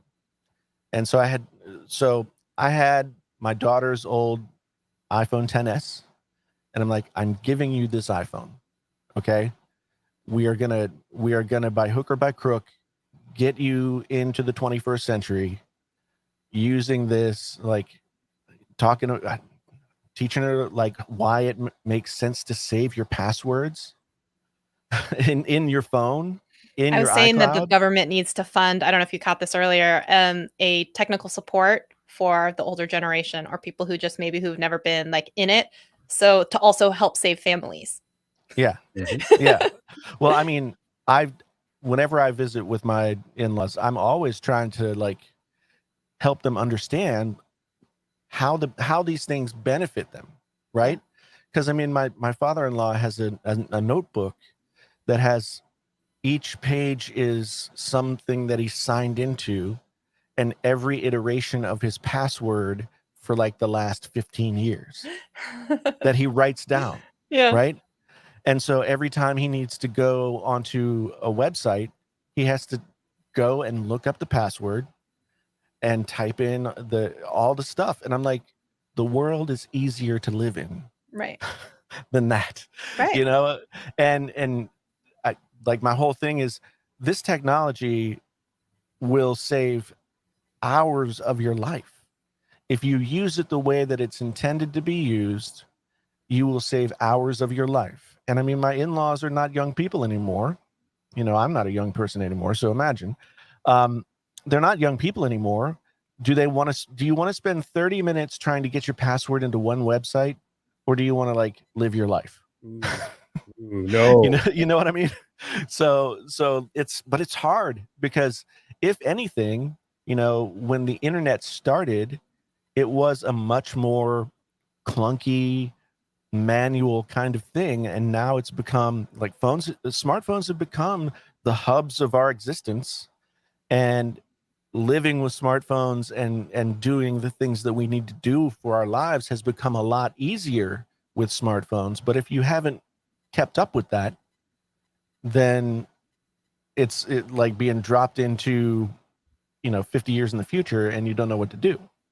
So I think that, and I know Steve Dotto and there are some other folks that do this, Yeah. like tech Steve's great. education for the 65 and over crowd is going to be a big part of, like, you know, content creation over the next 20 to 30, 50 years. Well, I know Pixel Pia, you've probably seen her in a whole bunch of live streams. She's always about the community as well. And she's definitely over, I don't want to give anything, insult anyone. She's over 50, but I know it's probably higher than that. And she used to be a school teacher, and now she teaches a lot of the time how to use technology, how to use Canva to set up a presentation, how to, you know, do something, because she's still technical, but like sometimes also there's a familiarity and like nice bond that happens with learning from someone your own age and not being coddled or like just talked down to from a 15-year-old that's like, grandma, you don't get it. Because that's not, I mean, because absolutely put anything in front of a 15-year-old, they'll know how to work it, but then telling them to like help grandma with it, like that attitude that comes out with the condescension. And like, excuse me, do you know who puts money in your Christmas cards? Stop that. Yeah. But well, yeah. I mean, just trying to explain how contacts work and why the contacts in the flip phone weren't in the iPhone. Like, and now most carrier stores don't even have the devices necessary the Bright Cell to do the transfers, right? So so you're sitting there with a flip phone that has all of your contacts in it. I used to do that and hook up the phone, and oh my gosh, and then the binder of cables that you would whip out and be like, here's this connection and this connection, and give it an hour, come back, we're still working on like and like people were so obsessed with the photos that came off their tiny little, oh my gosh. Yeah. And so I asked her, I was like, do you have your photos saved in like iPhoto or Apple Photos or wherever? And she's like, well, I don't know. I know my husband has them all on a flash drive. And so I opened up photos on the iPad, and there were literally there were like 8 photos from the last 2 days in there. And all the rest, my father-in-law has been like taking off of the devices, putting onto this flash drive that he plugs into his 15-year-old laptop. And that's the only place where all their pictures of their grandkids, all their pictures of all the trips that they took after retirement, all the stuff, all of that stuff is on one cheap ass little flash drive. And I'm like, no, I'm not, I don't want to alarm you, but this is bad. I mean, you have to use these services because otherwise it's going to be really tragic. Well, you missed it, but I was saying I'm always technical support for my mom. She uses a netbook, like with an Intel Celeron, like not even like Celeron 3, like Intel Celeron processor, a little 6-7 inch one. And she's happy as a clam to get her email and to go to Facebook. And it's interesting because they do not exist in the same plane that we do when it comes to the technology.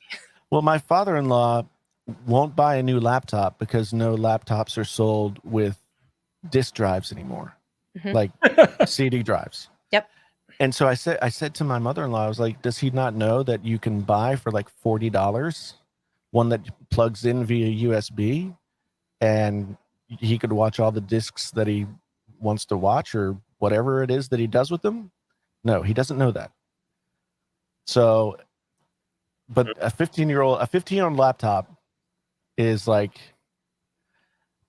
I'm just like, and I know none of it is backed up anywhere. There's like, I'm sorry. I'm laughing because way back in the day, I used to work at a Best Buy and I would manage Geek Squad, right? And all the little repair guys. This is the number of people that would come in and be like, my computer's not working. It's broken. It's making this awful noise, because they would like, it had just started like with Blu-rays and you know those, and they're putting them in the disk drive, and how come I can't read it? And it's all scratched up, and it's just like,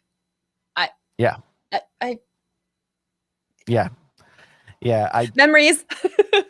Well, I said to my mother-in-law, and this might sound like sort of, I was just like, well, okay, you guys are older now. Like what happens if, you know, God forbid something happens to your husband?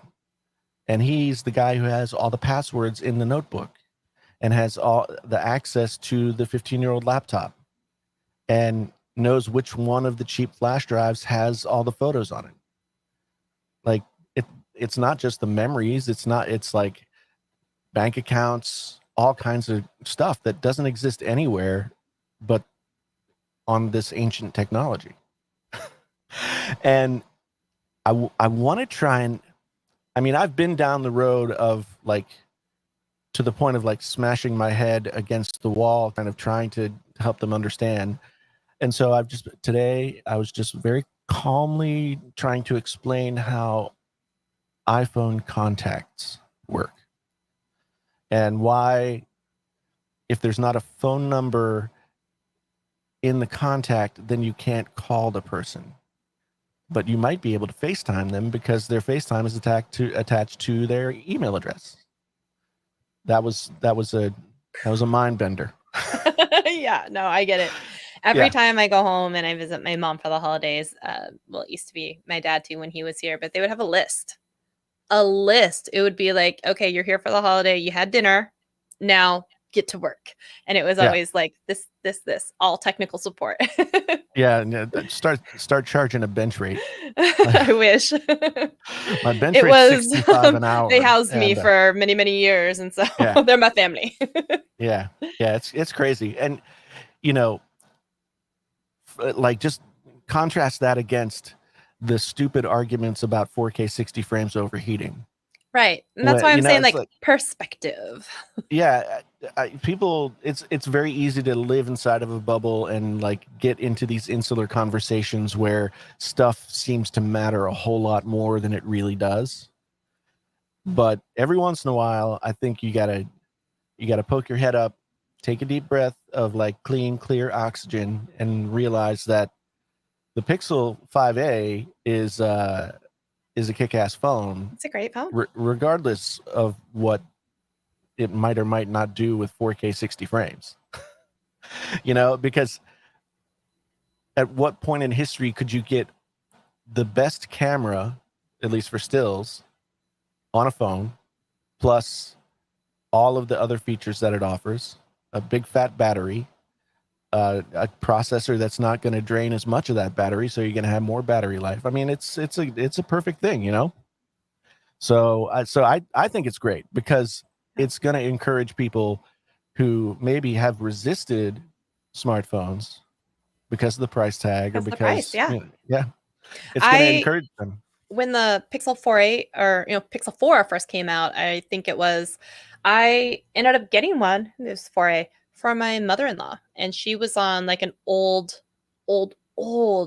phone, and it wouldn't even hold a charge anymore.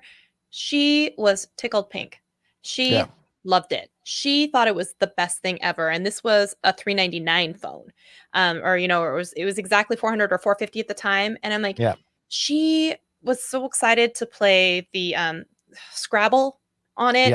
And she's like, oh my gosh, the screen is so bright. And she loved everything about that phone. And I'm not going to tell her that like, well, one of the reasons we got you that phone was the price, Yeah. And she's never going to be like, honestly, some people don't even realize to change, the frame rate and stuff on like the iPhone. You have to change it in the settings. You have to make sure it's actually doing those things. Most people don't even realize half the time they're doing 1080 anyway. So it's like, she was thrilled. I'm not going to be like, oh, but you didn't spend $1,000 on this phone. I'd be like, great, good for you. I'm glad. How many people, like, if you walk down the street and you walk by anybody and you just random people on the street, you stop them and you say, hey, do you know how to change the resolution on your video camera for your phone to 4K 60 frames per second? And they'd be like, no, cuando, no entiende, no. Yeah. Well, so yeah, it's no entiendo. It's a conversation that would just sound like gibberish to pretty much most people, and even if they figured out how to do it, they might even look at the trade-off and be like, oh my gosh, like 2 minutes of video is going to be 300 megabytes. No, thank you, because I bought the 64 gig phone or something like that. And they'll be like, no, 1080 is fine. And they don't even know what the difference is. They just know that it takes up less space if it's recording. So for a lot of people, like, even when they have the capability, they're going to be like, no, thanks. Just like everyone's all up in arms about the 120 hertz, iPhone 13, let's say that it's going to happen. I'm most likely never going to turn it on because I'm like, I already have to charge my phone throughout the day. I don't need more reasons to have to do that. I don't see the benefit right now in having that big differential. See, and a lot of people, when they talk about 120 hertz, they don't know about polling rates or any of the kind of stuff that also impacts like how the phone interacts with your finger.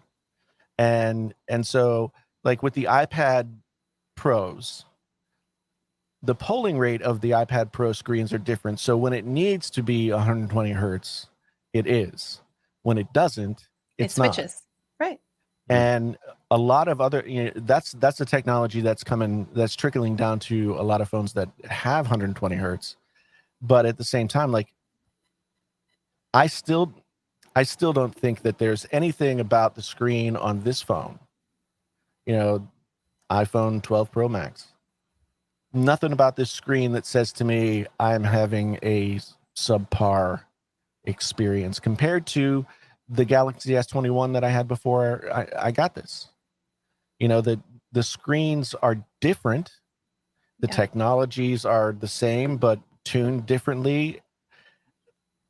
People, maybe it's YouTubers that have caused people to obsess over spec sheets. I think, yeah, it is because not me, because I don't make tech content consistently, but we regurgitate them, but we don't even, there's a lot of this is the feature, there's not a lot of this is the benefit. Most of the time, we do a really crappy job of that. I'm like, just because it has this processor versus the other, these are the situations in which you might find it useful or different. There are lots of situations where you're not going to notice at all. And so people just hear, I need the best one. I need the biggest one. I need the fastest one. Does it have, X 150 times widget X? Does it have that? Oh, it must suck. Oh, it doesn't? Oh, your phone sucks. Yeah. Yeah. No. Yeah, iPhones are trash, man. Yeah. iPhones are trash. You only have a 3 optical zoom, excuse me, but I have, the 100 digital zoom on this. It's just like, okay, but when are you going to use that? Yeah, I remember. And how are you going to focus? I remember about a year ago about how we as tech creators, we are not really catering our content correctly to the average everyday person. Like you guys say, we don't really talk about how these features can benefit you. We just tell you, it has a 120 hertz refresh rate. Oh, you got a 12 megapixel camera. But we don't really get into the weeds of why those things are important or what their purpose is. So we definitely need to do a better job. You would see if you see any of my tech reviews, and I say that term loosely because I'm the worst tech reviewer. I was sent, thankfully, the Shure SM7B and the MV7, and I was like, this one's heavier, longer, has a USB cord. My reviews are not but I think that some people also appreciate that because you can go find a million channels that can tell you the specs and the different megahertz and the decibel gain and why you would want one versus the other. I can say this one only sounds good if you're really close up to it. The other one's nice because it's far away. You know what I mean? These are more real world practical. And if you don't want this microphone arm thing in the way, then maybe you go with the other one or something like that. And I feel like there's not enough of that in the tech world. There's just more of well, this one has this gain of whatever. And I'm like, what does that mean? Damn it, Susie. What does it mean? The problem is a lot of tech YouTubers think that they're talking to their peers, right? They think that I'm guilty of this as well. A lot of people who make tech videos are making tech videos and talking to their peers. To their other, yeah. To all the other tech nerds, right? And so everybody talks about how YouTube is not about chasing the algorithm. YouTube is about knowing who your audience is and being able to speak effectively to them. So I think everybody who makes tech videos has to say to themselves, what is the value proposition of my channel to the people that are going to watch it? Not the people that I know, not, is John Prosser going to watch this video and what's he going to think about it? Or whatever, is Vyyyper or Zach or, the poets or anybody going to watch this video and think I'm a genius, right? Because there aren't enough of you guys out there to make a successful YouTube channel. So you've got to make it for the audience of people that you actually are going to want to reach. And like with the SM7B, the way that I talk about the SM7B to somebody who doesn't know that it needs at least 70 dB of clean gain to be able to, you know, be effectively driven by a preamp. For those people who don't know anything about that, I say, this is a $400 microphone. But it's not. And it's in the category of what I call forever microphones. Yeah. In its category, there are no microphones better. There are microphones different, but no microphones better. It is better made. It will last you. It's your forever microphone. It will last you the rest of your life. Agreed. And if you want to make that kind of investment in your gear at this time, then the SM7B is everything that you need, right? No. So, because you need the cloud lifter and you need the interface and you need that. So I will, like, that's what I try and tell people in my video. I'm like, it's great that you want this mic, Susie, but you still have $400 worth of equipment after this. And it doesn't even come with an XLR cable, which you're going to need 2 of. So just keep this in mind. But here's the thing. Like, for some reason, I always like create these car metaphors, right? So if you buy a cheap car, then you have a car and it'll get you around for a while, but that car is going to be made from cheaper parts and is not going to have the longevity of the more expensive car. It's not going to have the premium materials. And so when you're making an investment in your setup, you have to ask yourself, am I making a long-term investment in my setup, or am I making a short-term investment in my setup? If I'm making a long-term investment, then it makes more sense to spend $800 to be able to have the SM7B, the cloud lifter, and the interface that you need that'll last you for the next 5 to 10 years. Or do you want to spend $250 and get a USB mic that'll be perfectly fine and do exactly what you need it to do? It just might not last that 5 to 10 years. And it's not even it. And it's also, you also then have to think like, okay, so let's say you make an investment in your setup and in your career as a content creator, but then it doesn't go the way life happens and something else takes precedence over that. If you have an SM7B, you can get $350 out of it. If you have a cloud lifter, you can get $100 to $125, right?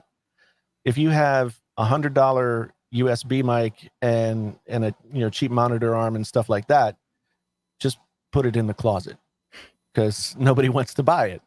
So so it's like you make these decisions based on like what's the criteria for you. Because I think that, like, I watch Harris Heller videos all the time, and he's always looking for like the $100 mic that's gonna beat the SM7B, and I'm like, that's not the point.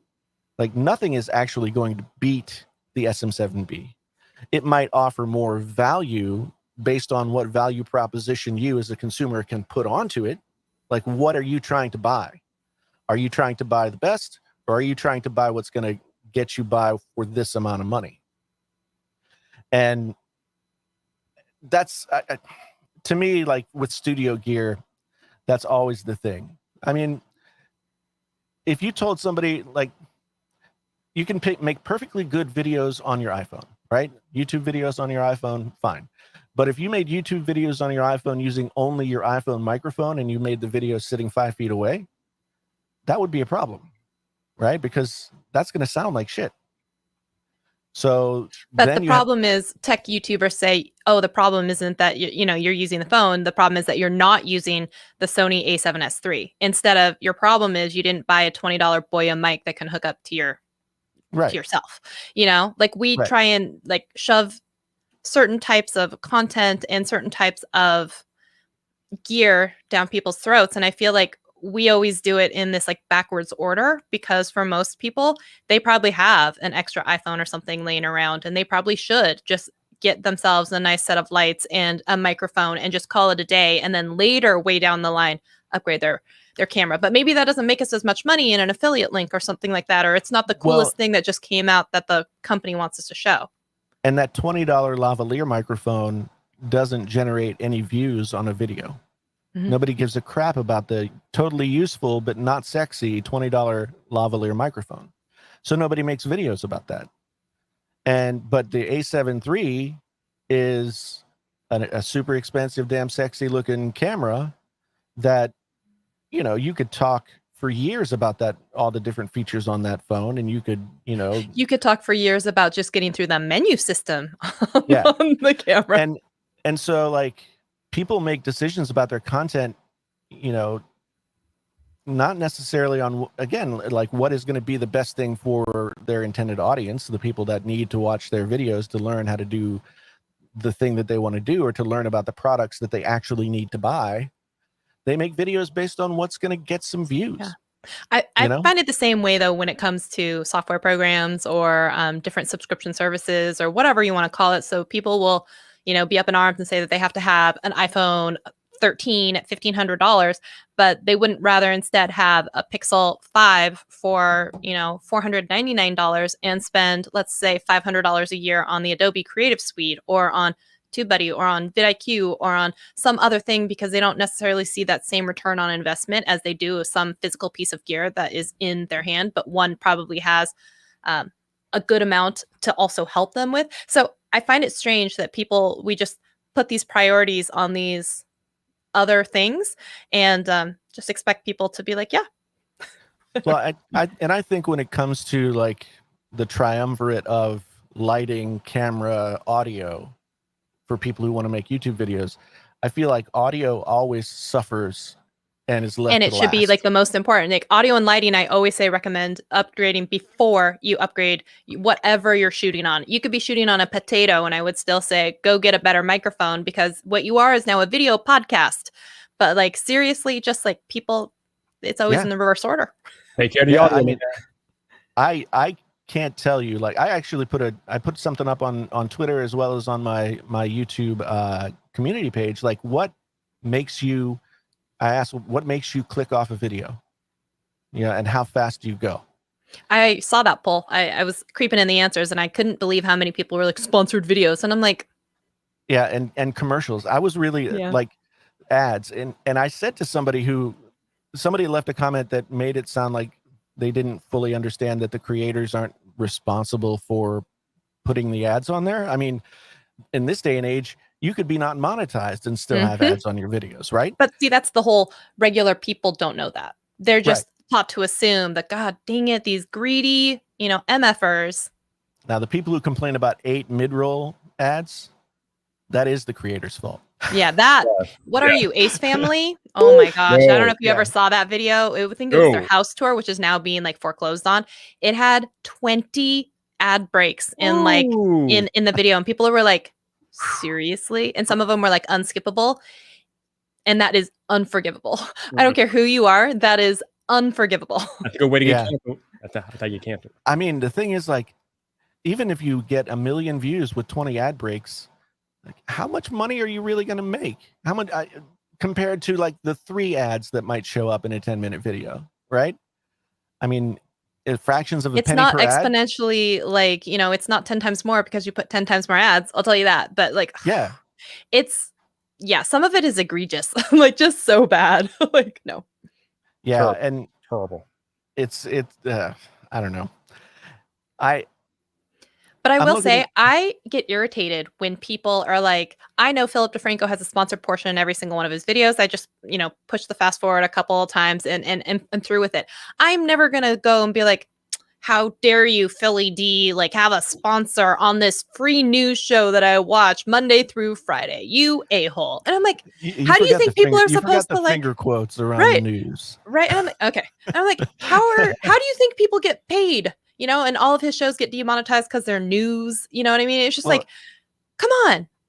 And that's the thing. So Philly D has a value proposition that goes over the threshold of listening to him talk about, you know, Squarespace for 30 seconds, right? Yeah. But if you're a smaller YouTuber who has a sponsored spot in your video and you're making like $300 or whatever, people will crucify you and say you're a sellout and say all these things. And I'm like, shouldn't you be the ones who were so excited for your favorite creator, your small creator, to finally get recognized and work with the brand? And I find that they don't. And like they expect it of these big ones, but like as the people are starting to come up, like, hey guys, I just got my first brand deal. The first couple are like, yeah. And now it's like, oh my God, all you ever do is talk about Audible, or all you do is talk about Skillshare, Renee Ritchie, or talk about, whatever, what else, or like HelloFresh. And I'm like, Curiosity gosh, Stream. dang it. Curiosity Stream. Sorry. I even signed up with your link. You're welcome. But I was just like, I'm happy for my friends when I see them get a sponsorship. I'm like, hell yeah, you go. I'll watch your ad, or good for you. I'll drop a comment on it. And I don't understand like the people who get so like, oh my God, you're such a sell. I can't trust this. And oh my gosh. And I'm like, oh, Susie, the free stuff that you got to watch for years. And now like, how did you think they were going to like buy stuff to like keep making videos? And like, you can do it for the love all you want. But at some point, like, you can't go cash your, rent with love and exposure and whatever. So people need money. That's how it works. So Well, see, like YouTube is kind of like indie rock in the 90s, right? you stop it right now. You know that I love Renee Ritchie. you stop it. Okay, that's it. It's no more Susie. It's Sagi from here on out. Like in every single one of my live streams, it's only Sagi. I'm like, listen here. Yeah, I remember in the 90s when like all of these indie bands like coming off of, Nirvana's success, all these indie bands were getting signed, and the people who loved them were like, I can't like this record now because you're a sellout. Right. And I'm like, and it at the time as a young person, I'm like, yeah, man, rock is pure. But that's silly.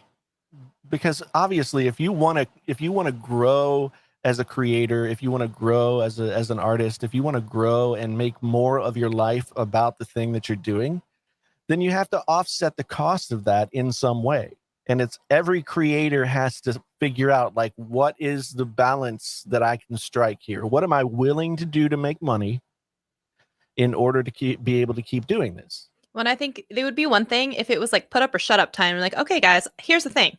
Guys and gals, Sagi, I will never put an ad on my video, only whatever YouTube puts, as long as we make so much money in Patreon, or memberships or whatever else it is, because I'm not going to monetize any of this, and you guys can get all this content that you want for free, and I'll never take a sponsorship, and you won't have to fast forward 30 seconds in any one of my videos.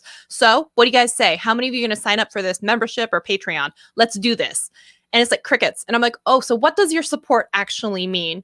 I'm like, you have so much to say about this content that you get for free. Yeah. Yeah.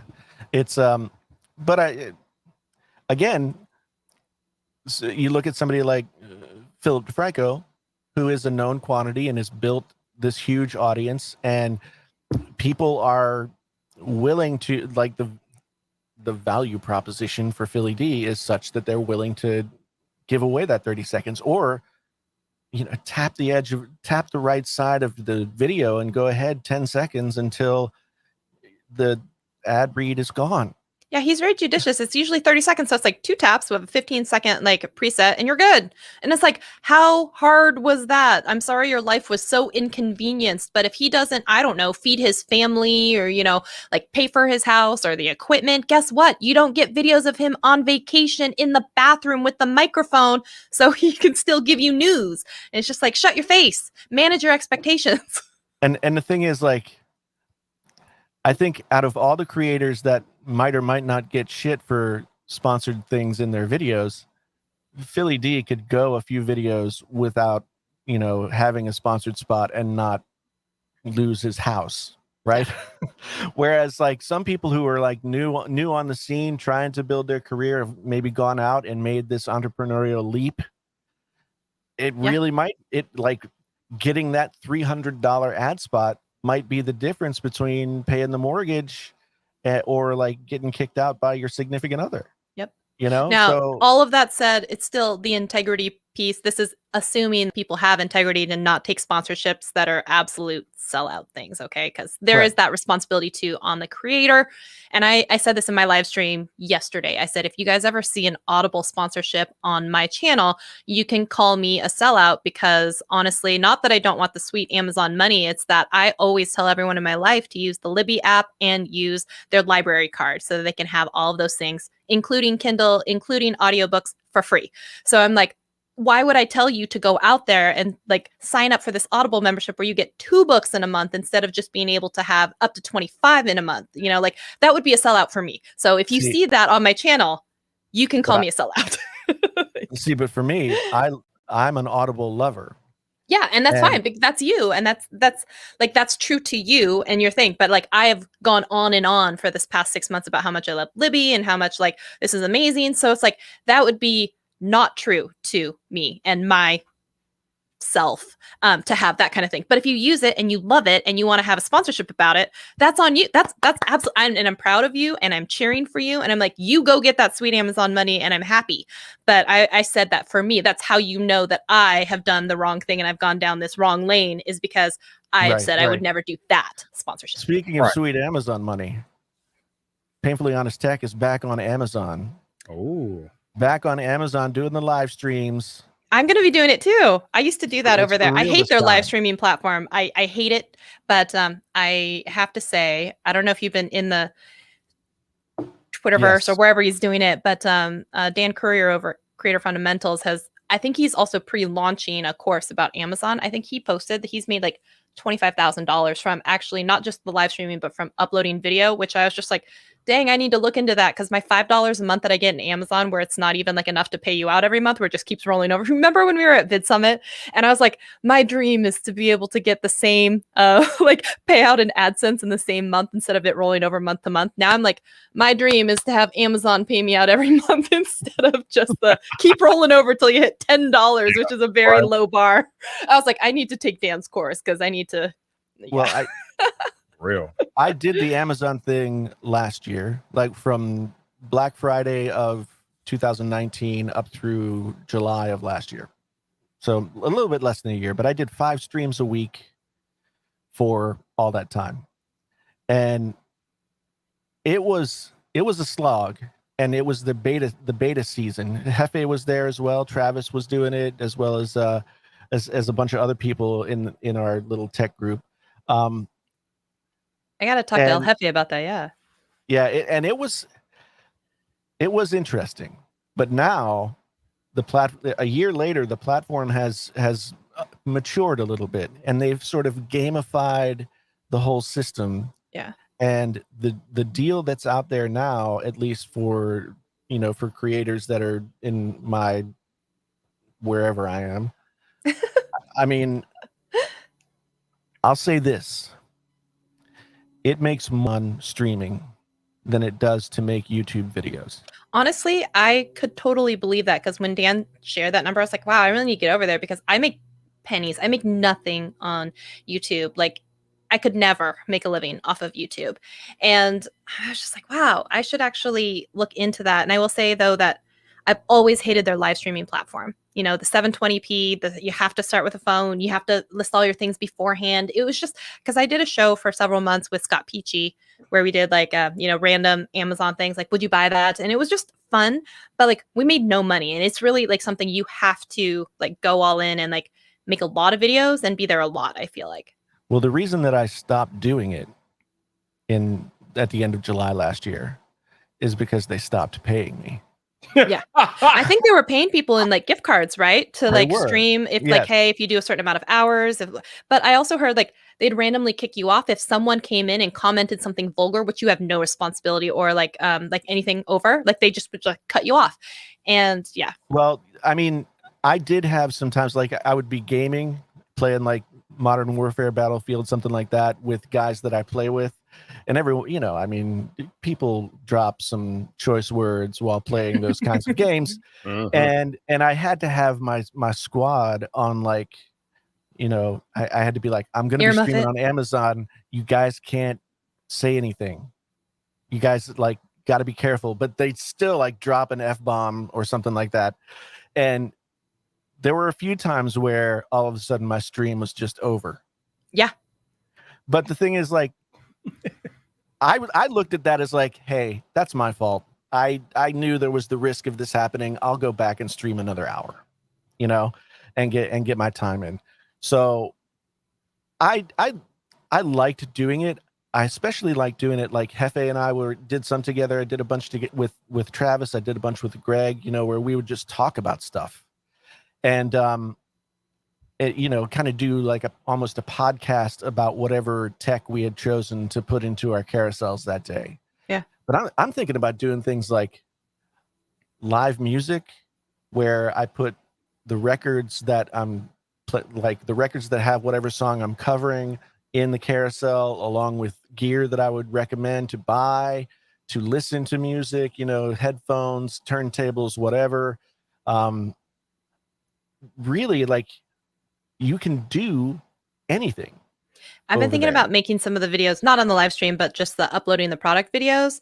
And because I'm not as much of a technophile as all of you fellows and people that are in our sphere of friends, like I'm certainly not up there with as much knowledge as you guys have on phones and stuff. But I feel like there's this, just one, as a female, and two, as this regular human that isn't speaking those types of things, need an area of tech to be able to talk about certain things, you know, like how large is it? What color is it? Like just basic general things that people Is it don't bigger want to than a bread ever, box? yeah, maybe, that people don't want to ever like spend any time on. They just gloss over it.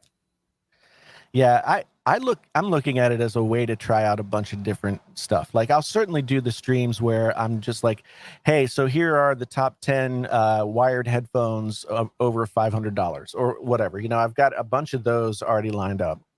But I liked playing games. You know, you can go on there and game and have your entire gaming setup in your carousel, and just when you're in between rounds or whatever, talk about, hey, if you guys are interested in what I'm using right now, check out the carousel down there. I really like, you know, these are my headphones of choice to use for gaming, et cetera, you know. But and Renee's makes a good point about big media companies, you know, getting on Amazon and sort of taking up a lot of the oxygen. But I can say that while I haven't done as well as I probably could have, and I know I haven't done as well as other people have, I have done well enough on Amazon stuff that it is a significant enough piece of my monthly income stream, Revenue pie. that it Nice. counts. It It's- counts for 25 to 30% on any So given month. I and started that's what- giggling because the way that you started that, like, I haven't done as well. So it reminded me of just like Bilbo Baggins with like, I don't know half of you half as well as I should, but I like half of you too, you know, less than half than I should. Yeah. I just was like, oh God, I just can't not hear it when you started. No, that's the thing. Like, you know, that I always have to remind myself of that. Like, there are always people who are going to be able to go on Amazon or go on, you know, YouTube or go someplace and do a lot better at making money than I can. I just want to get paid out in the same month. Because like I am making money handicapped. I'm not good at it. But Shelly, you know, having helped me talk through like ways to make money. But And we got you more money. we did. That was a good. That was a pretty quarter. sweet deal, right? Yeah, that was a good quarter. What can I say except you're welcome? Actually, I should at least get a dinner out of that. Hey, I don't know. I don't think I'm coming to Vid Summit, but one of these days we will be in the same place, and I Yeah. will buy you that dinner. Yeah, So that's good. yeah, but Awesome. yeah, I mean, it's just. I remember having a conversation with John Rettinger about making YouTube, like being a content creator, and whether or not, like, he doesn't feel like he's as much of an artist as he is a businessman. I'm you know, paraphrasing what he said. So he approaches his YouTube stuff as like, this is my job. I go to work to do it. I have fun doing it. And, you know, I know what I need to do in order to be successful to do it. Whereas like one place that I've always struggled is that I will take stuff way too personally. everything will be like a And you personal, undersell yourself. well, and everything's like, a video that doesn't get views is like a reflection of my value as a person Right. and a creator, But Well, I know. I've decided to say fuck that. Yeah. And I'm just gonna. John Prosser is very good at being John Prosser, the guy from Front Page Tech, and I don't know that any of us know John Prosser. John Prosser, Maybe his fiance. maybe she's at least seen him naked, Right? but no, I mean, I forgot because I started to care so much that there was a certain amount of character to my channel in terms of like me playing a character.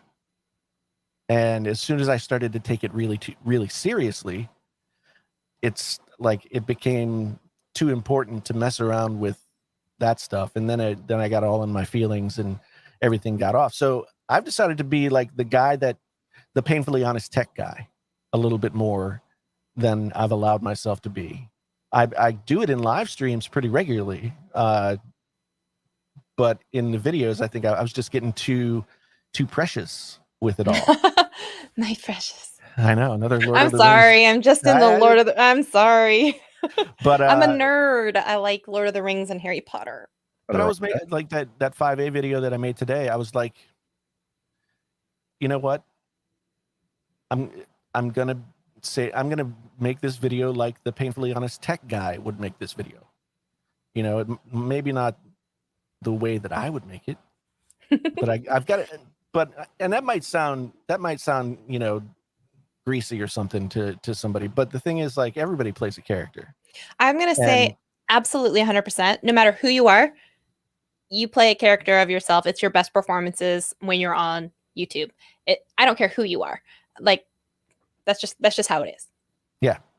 And I haven't allowed myself, like you say, I sell myself short. I second guess myself. As soon as I started to get too much into my feelings about it, and it started to matter to who I was to myself, like my personal worth in my mind was becoming attached to YouTube, and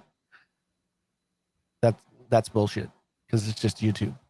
And right? It's so true because I think the larger and larger you get, it doesn't really matter.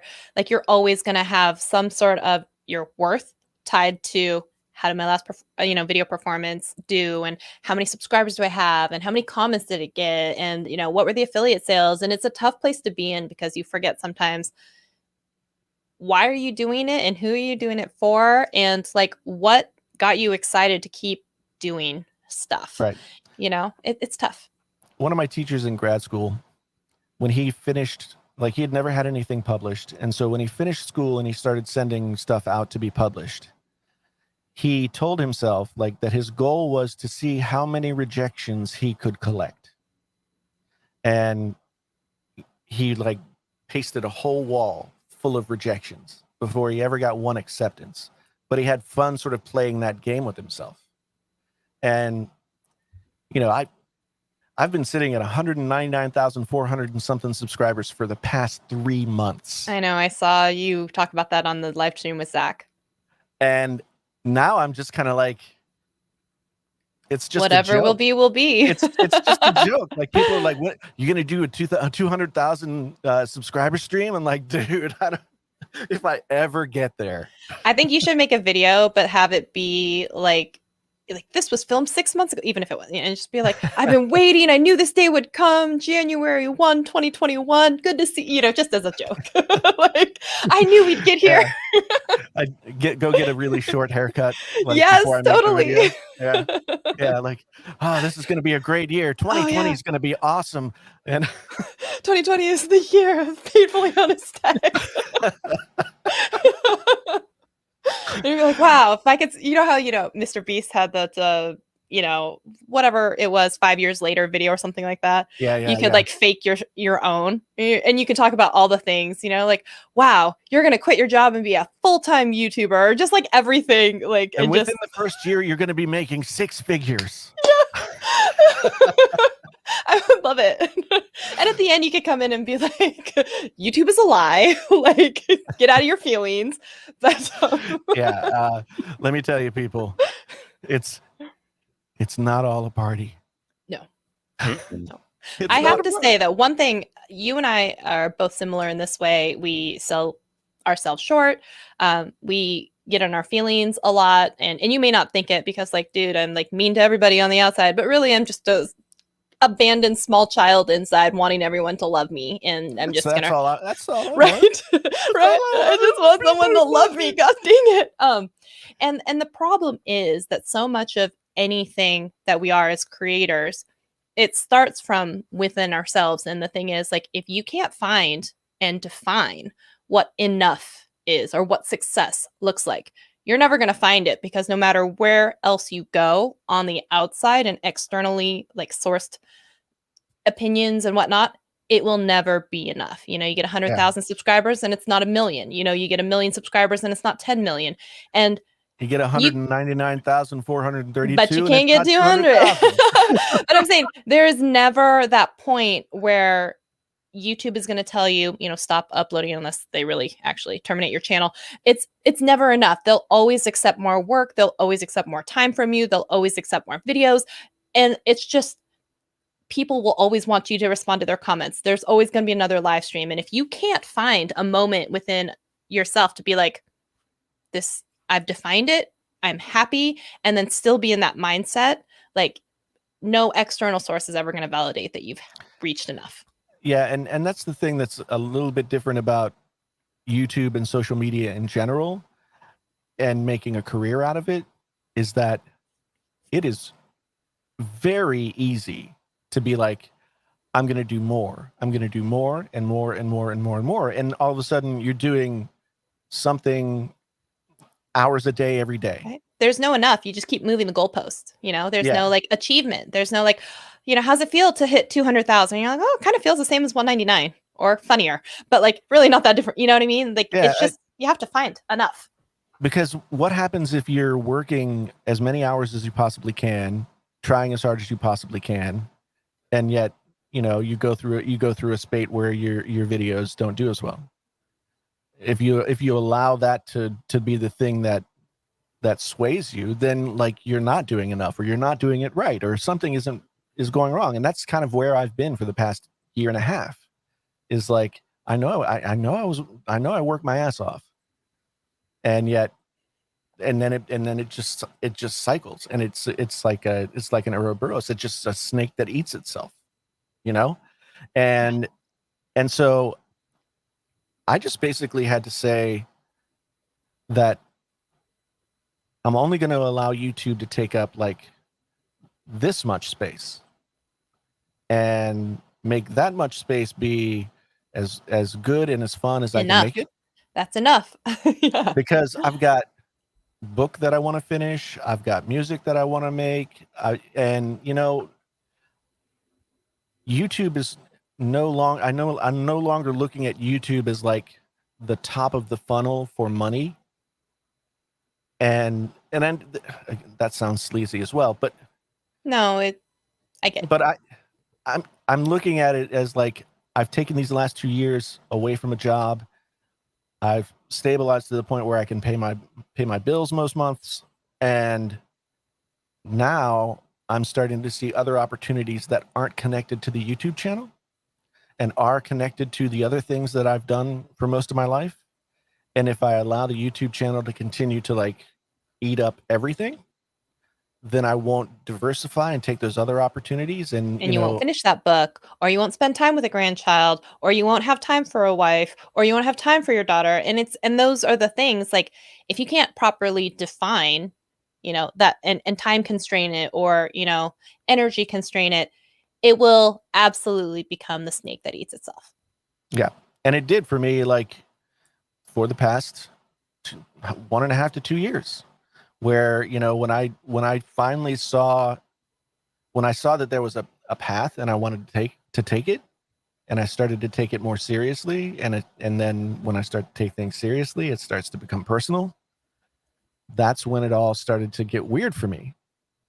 And this whole past month where I didn't do anything. I mean, this is the first time that I didn't do anything on YouTube for multiple weeks since 2016. So, I made one video and did one live stream in like 3 weeks. And that seemed like an eternity. But it was kind of like, I got my grandson. He's living with us. Mm-hmm. And I've got, this other stuff that I haven't done since 2016 because I've been doing this. And I'm turning 50 this year, and I don't want to be like 60 and say, I could have written 5 more books. Or I missed my, grandchild 10 years of their life, but I'm sure that A7S, 3 camera that you sent them for their birthday, which they had no idea what to do with, was like awesome for you not being there for the last 10 years, right? It's like, yeah. And I find it too that I don't know if it's because like, I don't know, you and I, we're a little bit older as well. Like, don't come for me, anyone. Like we're older than probably a lot of the people out there that are like 16 and starry eyed and, like, yeah, I'm just cantankerous and old. Like, I don't have time to let that become everything. And I easily could. And I recognize what's happened to me because I've been a musician and allowed that to consume me and almost destroy my life. And then I've allowed, being a writer to almost consume me. And now YouTube threatens to do the same thing, but I recognize it this time. I'm like, not this you time. Gotta be old. You gotta be old. You gotta Yeah. be old to see that pattern. And it's like, so I now we're getting deep in the weeds, and I know this is Vyyyper stream. So yeah, I got to go get my daughter in like 10 minutes. So I'm trying to figure out how Shelly thinks she's old. I'm lost. You're not old. Stop it. Oh no, I'm old. What about me? What about me? Jason, you're a wizard. You're just a slightly older than I am. You are a wizard, Jason. But I think it's one of the reasons we get along because we're finally we're kind of close in age. So there you go. I got a comment on my video today from somebody said, just another old person not being able to understand tech. And usually I don't comment on those things, but I was feeling like Mr. Painfully Honest Tech at the moment. And I said, oh, how many subs do you have? Link me your channel so I can see how it's done. Oh, they don't want that. They don't want that. Most of the time, right? And all of those channels have like 0. I will say there's only one time I've ever seen where it backfired. Have you seen the video where the guy plays the hardest piece of music ever? That's like the video game. And they said, oh, I gave it a shot, and someone in the comments was like, this is just really poorly done. And the guy was like, well, I'd like to see you try it. Turns out the guy was a really good pianist and actually did do it and then got burned really badly when he ended up putting it out. Everyone went from one video to the other to check it out. And he's like, okay, I posted it. Here it is. And it was better. And he's like, but it's good for both of them. It was. And they actually ended up like being friendly. But I always find that hilarious because every once in a while, I just want to like zing back at someone. But I'm like, 1, you never know who's watching. 2, not trying to get fired from any jobs. But 3, like, just watch because one day Sagi or Susie's going to come up and be like, oh, really? And they're going to make this video and just slam dunk me. And I'm going to be like, oh, I wish I could die. Oh, I wish I could die right now. As somebody who's already had videos made about him, I survived. I survived. People have done it. I don't think Trenton's in here tonight, but I remember it was my freaking birthday. My freaking birthday. He drops that video, but it's all cool. It's all good. I mean, I can't complain because I made the Can You Trust videos, right? So you're saying you brought it on yourself? What? Yeah, no. I mean, what am I going to say? Like, oh, that's not fair. You can't say that about me. It's like, no, I made the Can You Trust videos where I just basically, judged everybody else. so don't a lot of us do that? I mean, honestly, some of us just do that. Some of us just happen to record it and put it out on the internet. Some of us aren't as nice about it when we do it. And some of us don't give a little baby Jesus rat's ass about like what the responses are when it comes back. And those are the people who end up making it. I don't know what it is, but the people who just like, don't faze me. They just keep on keeping on. You and I get in our feelings and we start making response videos or something. And then it's just downhill from there. See, but I mean, I responded to this one just because like it was early. I always look at the comments for the first 30 minutes and it was in that time frame. So I was like, screw you, buddy. But I've gotten a lot better at not caring about that stuff. Like the poet says, sponsors are always watching. Samsung. Now here's the story. Zach has a relationship with Samsung in Canada, and they had sent him a couple of phones. This was last year, and we were doing Painfully Honest Tech podcast, and I said something about I forget what I said about them. I said something pretty negative, like shocker. Probably had something vulgar included in it about Samsung, and and then Zach told me that he got an email from his Samsung people, and they were like, "Wow, Jason really says what he thinks, doesn't he?" And I was like, and I felt bad because like I'd already ruined my relationship with Samsung. I wasn't trying to like screw anything up for Zach, and I was just, but sponsors are always watching, and I had to make the choice, and sort of made it. Well, it was somewhat made for me by my own stupidity, but at a certain point, I was just like, you know what? If a sponsor hears what I have to say and they don't want to work with me, then they're probably not the company that's best to engage in. We get this a lot in the beauty world, but I wanted to bring this up for just anyone watching or anyone on stage here. Also, it's just that people also get it confused, because if you think about it, brands don't have feelings. Brands are entities, corporations that, right? They produce products and we have opinions about them, but brands themselves don't have feelings. The people who work at brands or for brands have feelings.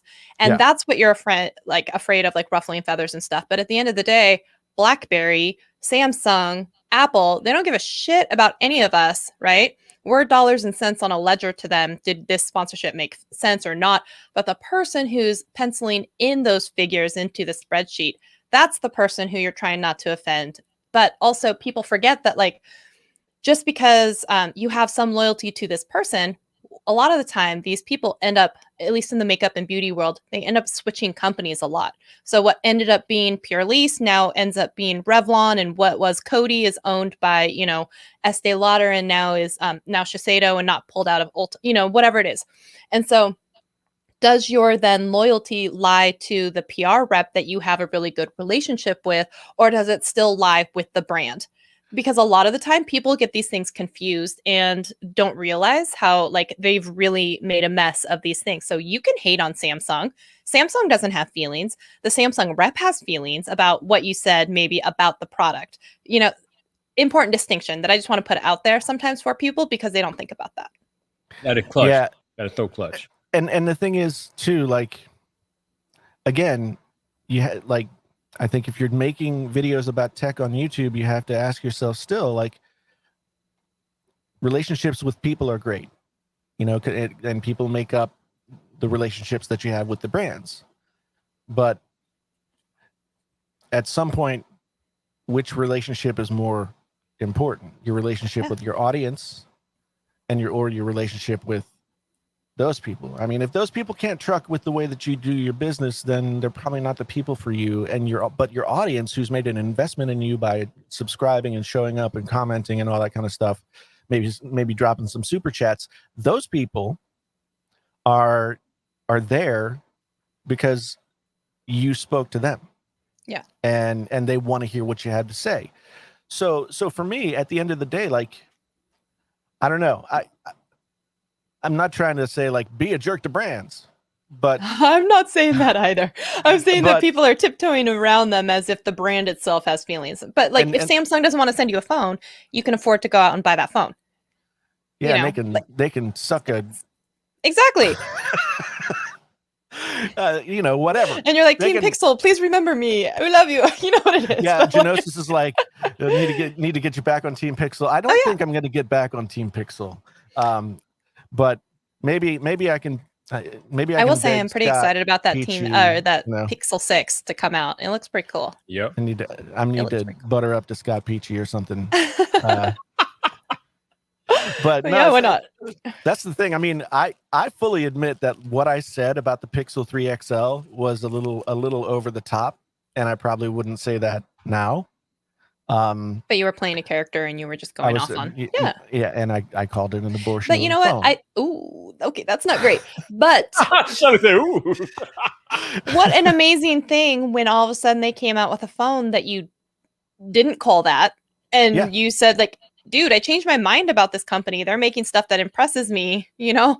And like some people may try and be like, what? But you can be like, if you're articulate clearly about what you like about it and why, and you disassociate from like, this is what I said previously, but this is what makes this phone kick ass.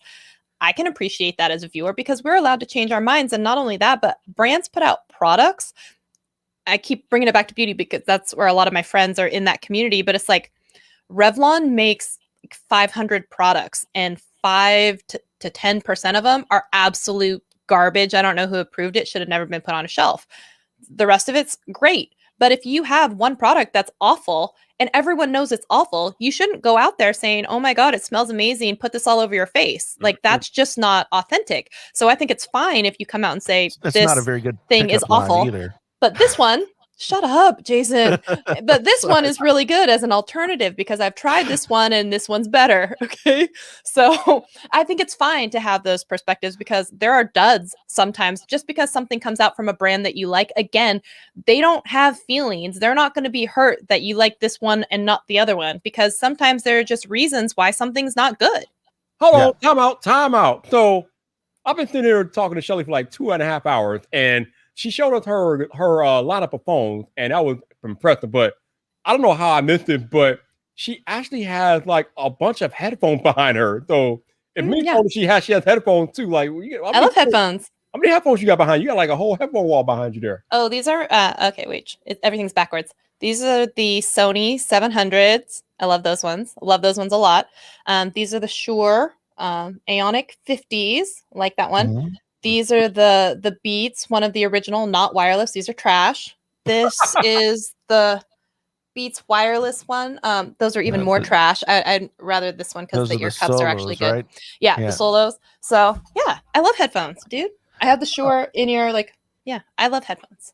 Don't worry, El Jefe, I'm not coming for your crown. You've seen it. I have all this technology and I make videos on 0 of them because that's my special gift. Yeah, I keep like sometimes thinking that I'm an audio channel, and I know you said you wanted to be and go into some of that stuff. Yeah, I do, but like then I get headphones sent to me. Like I literally have. Oh, I know you said you had a whole bunch sent and you needed to make reviews. 12 pairs of headphones over there that I've needed to make reviews on for like the past 6 months. Coming for you, El Jefe. It'll be one of my 16 new channels. Yeah, that's right. That's right. I mean, El Jefe is like just too nice and real. Okay, we have to take him down. Oh yeah, for sure, for sure. Okay, y'all better leave El Jefe alone, man. We'll meet behind the bus at 8 o'clock. Don't worry. That's right. I mean, nice guy, doing good videos, saying smart things about the audacity. Headphones. Fuck. Who do you think you are, El Jefe? Stop it. Yeah, man. Stop it's it. making those of us out here just trying to shill for a living look bad. Can I not just take my Audible sponsor and Skillshare one and call it a day? Yeah, man. I'm trying to attract Skillshare, also Squarespace. And Storyblocks and all those. I also want to work with HelloFresh. Oh my gosh. So the nice thing about HelloFresh or like FabFitFun, they lock you in for like 6 months. They lock you in for a long time. And so at least you have that guaranteed money. They send you food. Yeah.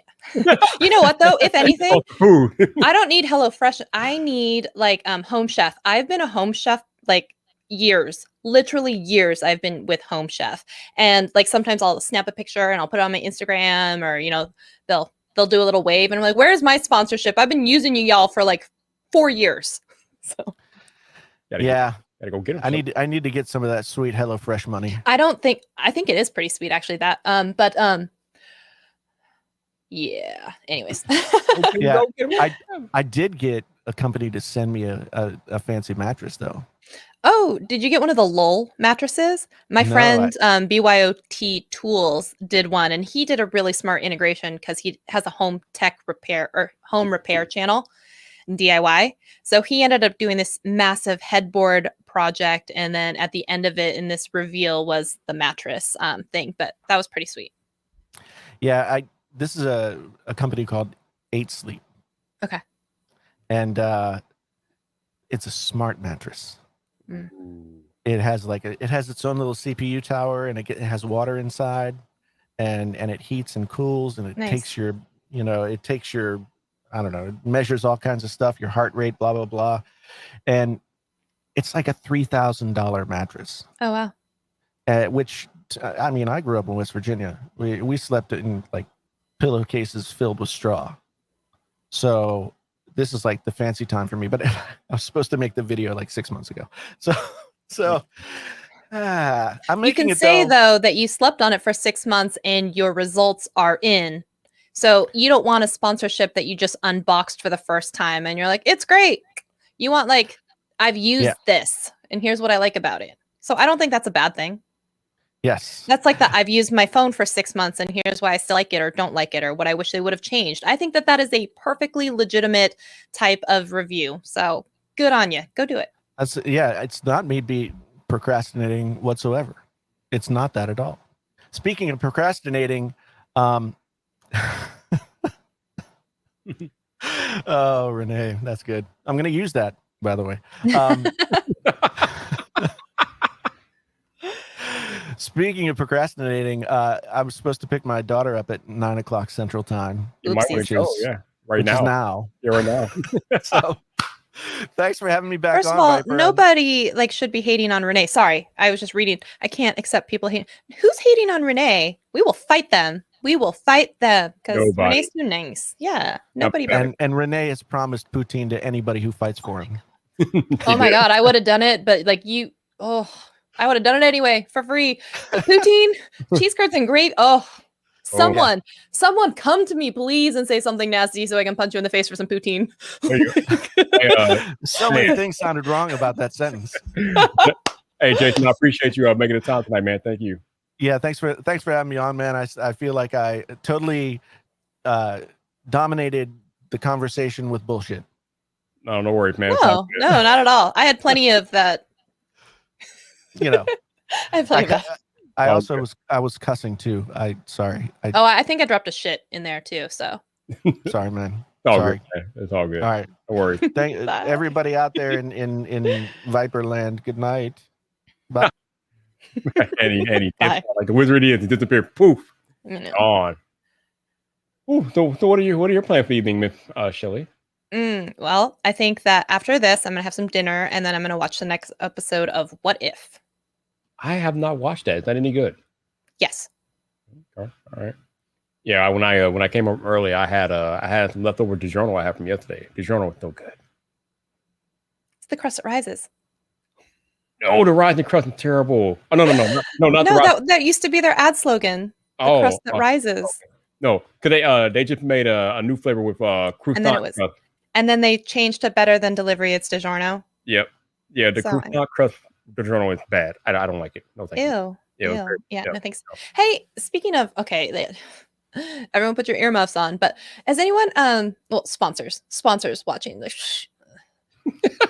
Has anyone worked with Ridge wallets? Oh, not sponsor-wise, but I've had Ridge wallets. Someone asked me to actually ask you specifically about this because they had reached out and like, hey, do you want to have a wallet? And I was like, that probably doesn't make sense for me because like I'm a lady and maybe we could talk about like a phone that has a card slot.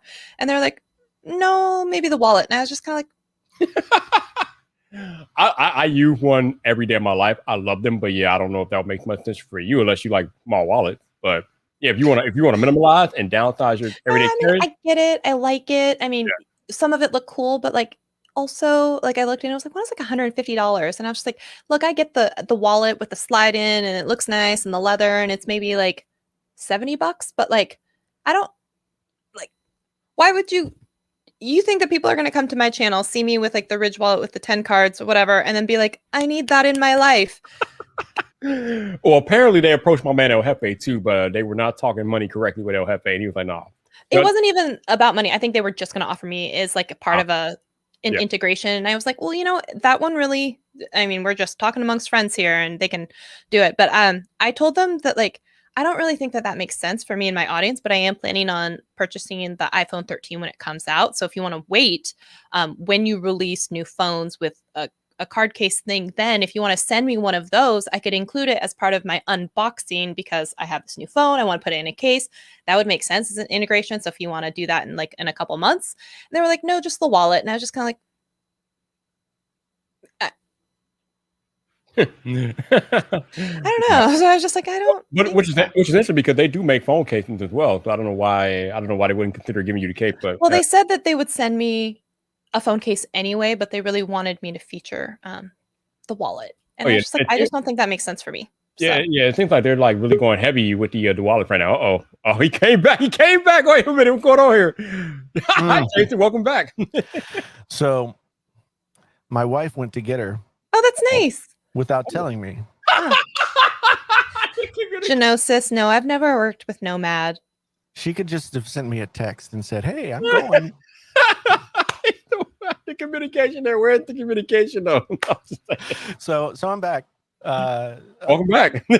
What were we talking about? And I just have to say, someone else out there said, I don't need Poutine to fight for Renee. And I said that first. And I said, I was already ready to throw fists for Renee's valor, honor, whatever, reputation. But once he threw Poutine to sweeten the pot, I was like, oh, I wish someone would have words. Boom. See, I think that or you could just, like Renee, we could just go eat poutine and we don't have to fight anyone. I think I promised the poutine for Renee. I think you did. Okay, well then can we just have poutine? Because I still want some. So Jason, I think before you just hop back in, we were talking about how Rich Wallet reached out to Shelly to try to get her to feature their wallets on her Maybe channel. I shouldn't have said the name. They're probably watching, right? Because they're always watching. Did they offer you bullshit money? I'm sorry. They offered me no money. Oh man! Hold on, y'all. Y'all know what time it is, right? Y'all know what time it is. When we got stuff like that on the show, we gotta hit the button. Oh, shot fired! Shot fired on the podcast. Honestly, I shouldn't have even said the name. Honestly, I was saying they offered me no money. They just offered. They wanted to have a integration spot in a video, and man. They wanted a wallet featured, and I said, hey, it would make more sense. Why don't we wait a couple months and I'll do, as part of the unboxing, the wallet that's inside the phone case. And they were like, no, we'd rather just do the wallet. So okay. They reached out to me. No. They said, hey, we love your channel. We want to do some stuff with you. We want a sponsored ad read. And, nice. We might sponsor a video as well so you could tell people about the wallets. And I was like, yeah, that's great. I already have one of your wallets. I love them. Let's work together. And they're like, and so they were like, okay, so we want to pay you $100. Ooh. Oh. The wallet is like 150. Yeah, they said we'll pay you $100. Wow. And I said my rate is X times that. And they said, well, we can only do $100 based on your whatever bullshit they were pulling out. And I was. Then you should go reach out to this channel called Shelly Saves the Day because her audience will love that. and I said, I think we've reached an impasse. Yeah. Good luck to you. It's so, it's funny though, because I featured them on my channel a couple of times in the past, and I've sold probably a good amount of Rich wallets between the videos I've done. And I think when they posted on Twitter about a month or so ago about people that they should reach out to, people had suggested that they should reach out to me, but nobody ever did. And I'm glad they didn't, because they would have came to me with $100. I'd have laughed at them. I'm like, bro, I've already sold probably 5 times that for you in the past since I've done stuff on my channel. Get out of here. Are they sold on Amazon? You can go make that video and then go get yourself some sweet Amazon money. Oh, man, I was just like, oh man. And like they came through my manager with $100. Wow. And I was like, are you? He's like, that barely pays for my like Starbucks pumpkin spice latte. Hot take. I think pumpkin spice lattes are gross. I bet that they were all by a hose, bro. Oh man said add 0, add 1. You said you missing a 0, bro. Yeah. I mean, they needed to add, if they wanted a video, they needed to add, well, they needed to multiply the 1, and then they needed to add 2 zeros. I was like, wait a second, though. You can't just say multiply the 1 because like anything multiplied by 1 is still itself. So you're going to have to do some different math there. Multiply the 1 by 3. And then they needed to put Yeah, two more zeros on. Jason's like, baby. Is this that newfangled math that y'all kids are doing in school now? Man, I don't Apparently even know. they don't carry the ones anymore. It's all like I don't know nothing about no maths. no math. You know I what? sleep on my mattress full of straw, but I just upgraded 6 months ago. I mean, hearing what they're offering you all out there, kind of ingenuous because it's not like they don't make money. Like everybody and their mama knows and has the rich wallet by now. They make money, so it's no excuse. See, but this is the thing, and this is something I wanted to say before. What a lot of creators, what you get all like excited, like, oh, I'm getting free stuff in the early days. What nobody realizes and how the relationship between the creators and the companies is so messed up is that we are cheaper by the pound. Yeah. Oh, then print, Than then real billboards, then advertising? like digital online. Yeah. Oh, for sure. $100 compared to what they would have to do to buy like a They print can't even ad. rent a studio space to take the photo to like put in a magazine for $100. Yeah. So, I mean, if I had an address, I would like send them butt hair or something. That's Okay, I did not go there. But Wow. that's how I will say though, one thing that this is going to have a conversation about, and this is something that I feel very strongly about as a woman in tech, helping negotiate people's deals when we were like getting job offers and stuff when I came out of coding boot camp and different stuff like that, is that there's a real lack of paid transparency. And I understand some things are NDA and I understand, but like if you tell people what kind of ballpark you're playing in, it's still better than having people out there, because what they do is they move on to the next person who's willing to do it for product, who's willing to do it for $5, who's willing to do it. And if we don't have these conversations about how a channel with, I don't know, almost 200,000 subscribers should be getting, let's say 1,000, 5,000, whatever, then you don't know that people are getting paid for this. They're not just getting free. Like that's one of the problems, is they will always just move on to someone else who's cheaper or who will do it for the exposure, when really what we need to be talking about is like dollars and cents. And the creator, they need to figure out their work too. I mean, it's all about knowing your work as the creator and knowing that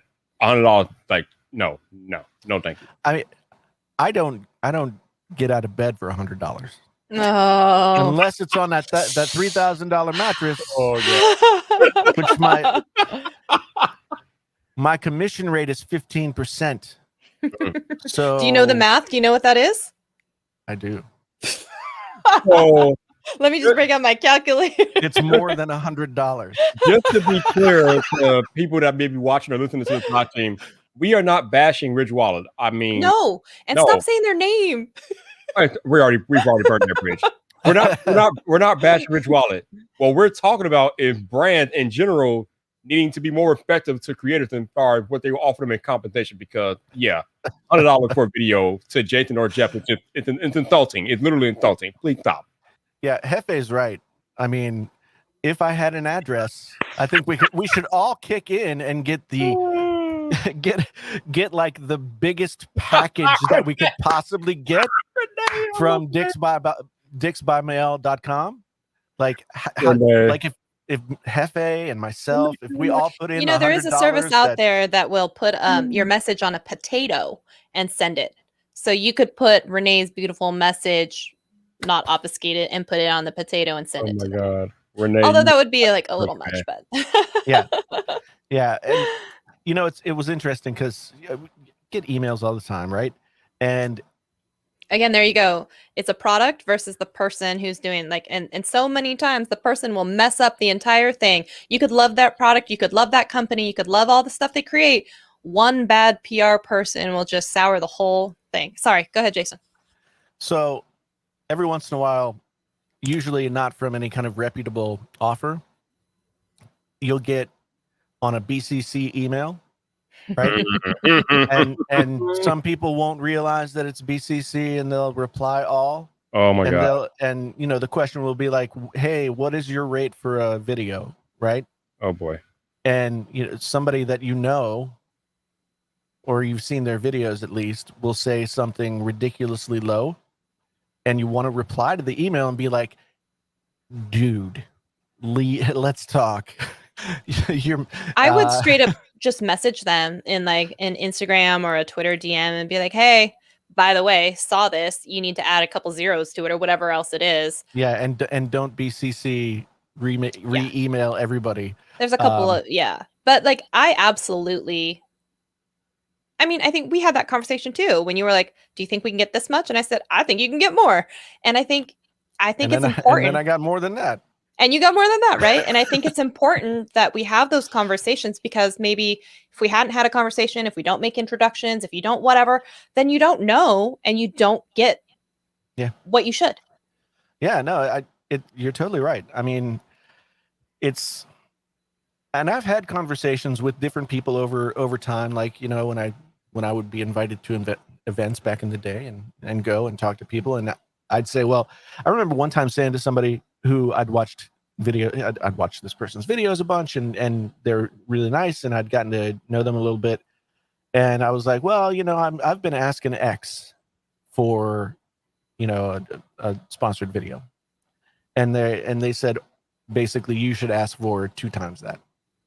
And I was like, really? Because at the time I'm like, that sounds like a lot of money, but then you realize, like,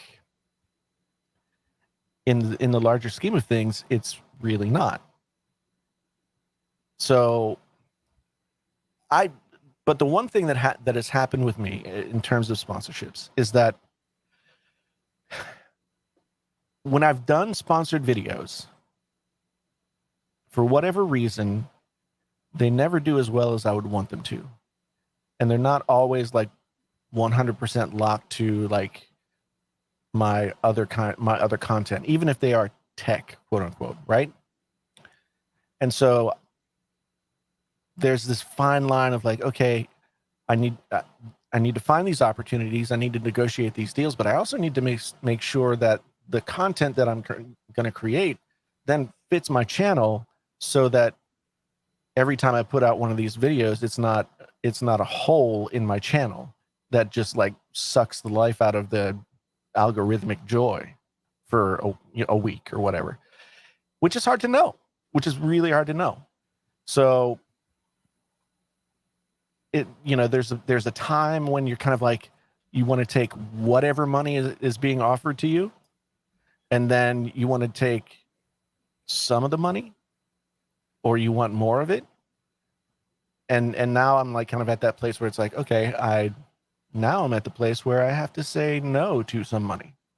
I think some people get into a weird mindset when it comes to this, because they think there's this like scarcity of money that is out there inside of the marketplace. So one, they think I have to get any and all money that comes my way, instead of thinking about the right money that's coming your way, or the dividends that it pays down the line and maybe years beyond, whatever that quick paycheck is.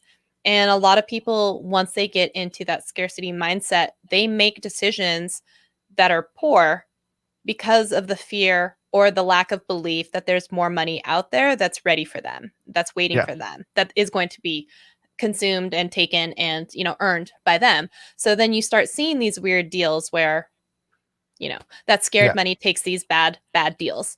And it's a dangerous place to be in, especially if, let's say, you just quit your full-time job and now, YouTube is your full-time thing, and now you're worried that you're not going to make enough AdSense to hit your mortgage.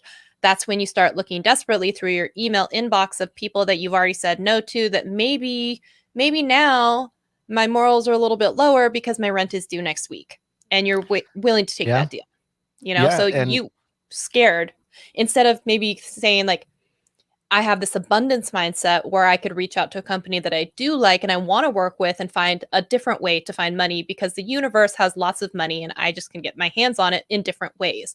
But people don't do that. They think the scared money is the best money when it's not. Well, I think at some points, like when you're early in that stage of like doing it as a career or trying to work toward that, you feel like you have to take whatever money, because it's getting the ball rolling. It's doing this, that, or the other thing. It's sort of training wheels deals or whatever mindset you take there. But then eventually, if those things don't work very well because they're not in step with your other content and sustainable, then you're kind of like, oh, well, that didn't work. I'll try this again. And you start to have this back and forth mindset, and you end up not really thinking from a place of like, what is my content strategy? What is my business plan? Right. You start to think about like, how am Where I can I gonna get my next deal? Yeah. And if you actually think about in the mindset, if I already had this money, is this a deal that I would even take? If I had enough money, whatever that is, if I had enough to pay my bills, if I had enough to pay rent, would I take this deal? No. Then why am I acting as if like I'm so desperate that I need this? So it's like, what kind of mindset or what kind of actions would I take if I already had the money that I need already? It would be wanting to work more with brands that I actually love, or looking for new opportunities, or whatever else it is. And so a lot of people forget to look through that lens, and they're only at the rent's due in 1 week. What the hell do I do? Yeah. And I think also, there's always that sort of grass is greener on the other side. You see another creator that you like and respect, and you watch their stuff, and they're working with a brand that you're like, man, I'd love to work with them. And then you're like, but how do I work with them? How did they get to work with them? Why are they working with them? Right. What's wrong with me? And you know what, I absolutely, I hate to see that so much, because I've always believed that success pie, there's enough for everyone, right? And a lot of people out there think that there's only one pie, and that by you having a slice of it, that means there's less slices for other people.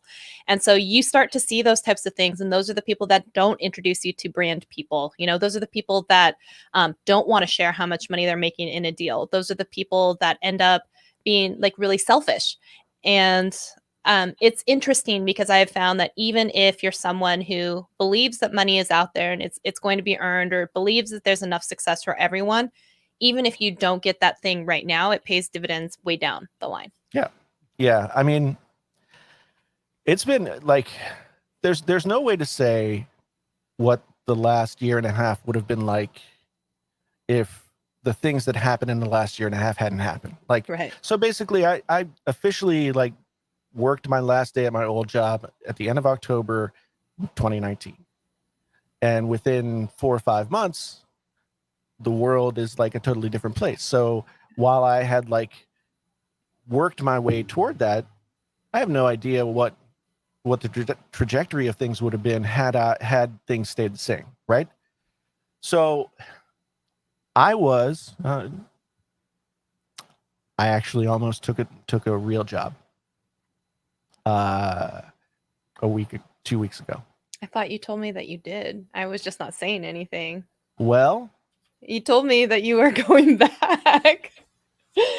I just wasn't going to say anything. Real talk time, people. Uh-oh. Okay.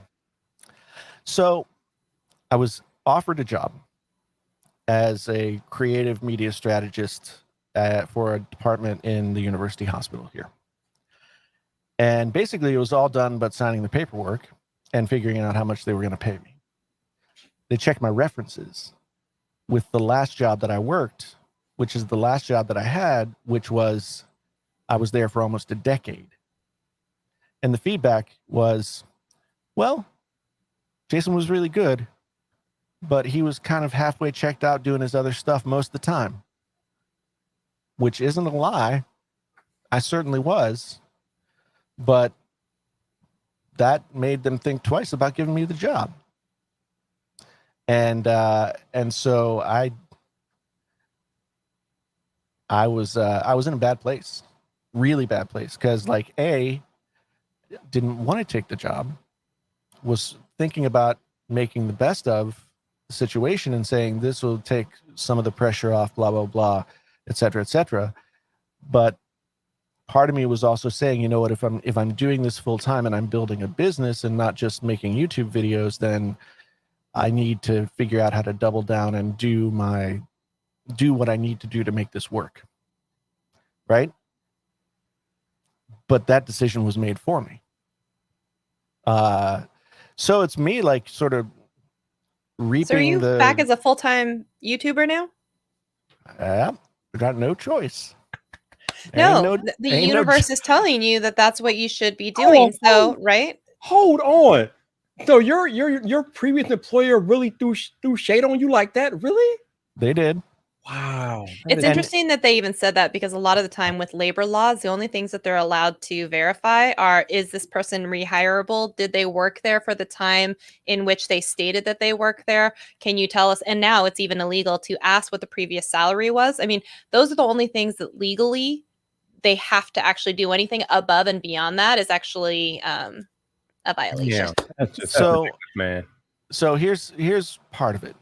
And I did talk to a friend of mine who's a lawyer about whether or not there was anything actionable here, and his opinion was it's really difficult to prove any of that stuff.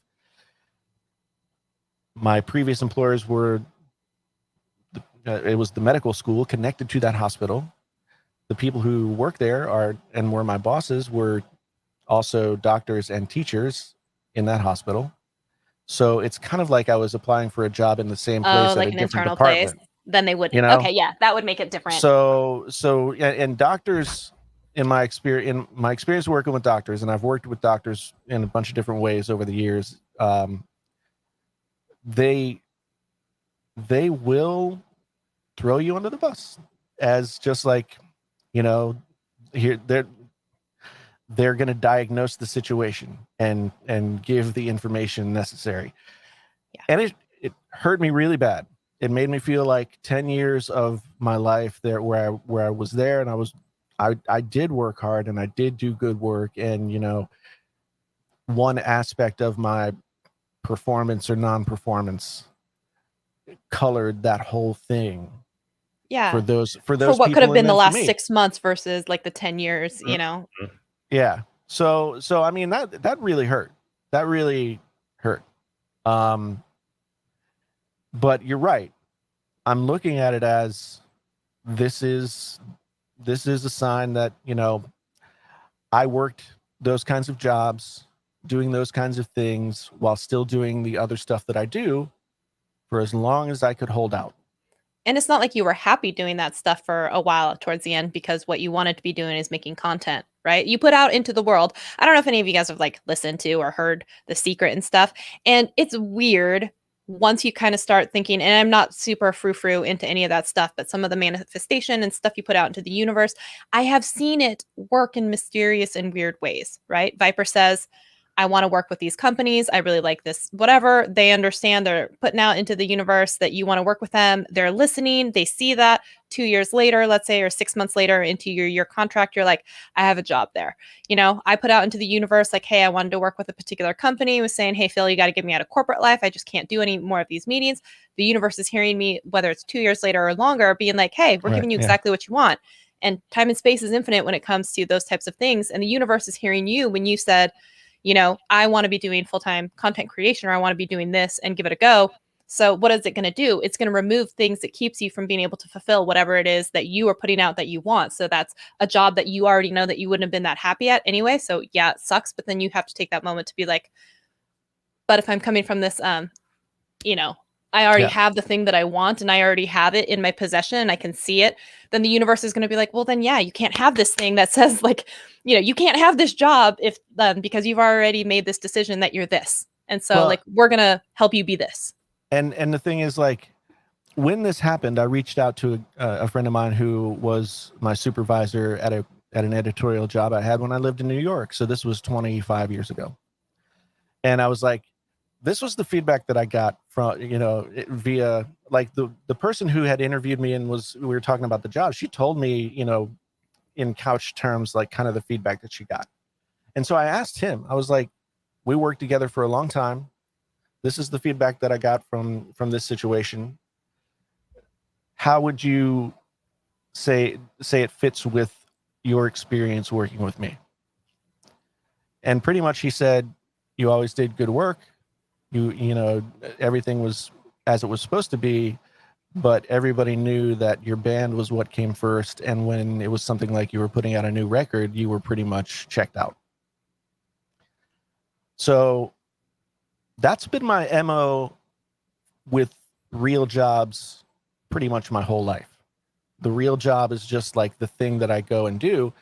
And I think there's only so long that you can sustain that and still feel still have enough energy to put into it, still have and still feel like you're doing a good job.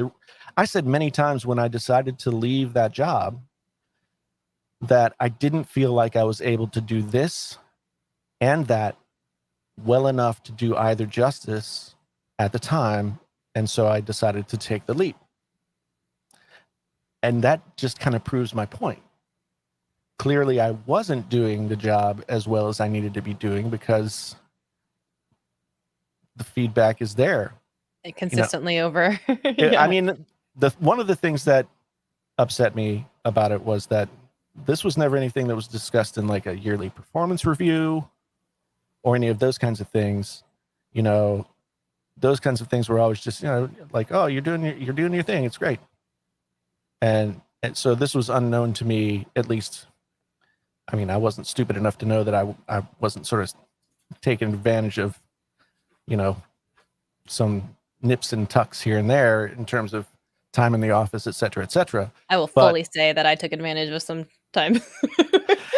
But, I even told my boss what I was doing. I was like, I'm pretty much like available and answering emails and doing everything. But, Mondays and part of Fridays, I'm just kind of like at home doing that. And then, in the office, meeting with students, doing those things in the middle part of the week, but still doing everything that I had to do. The rest of the people in the office didn't have that luxury. And so for some people, it became an issue. Oh, and that's because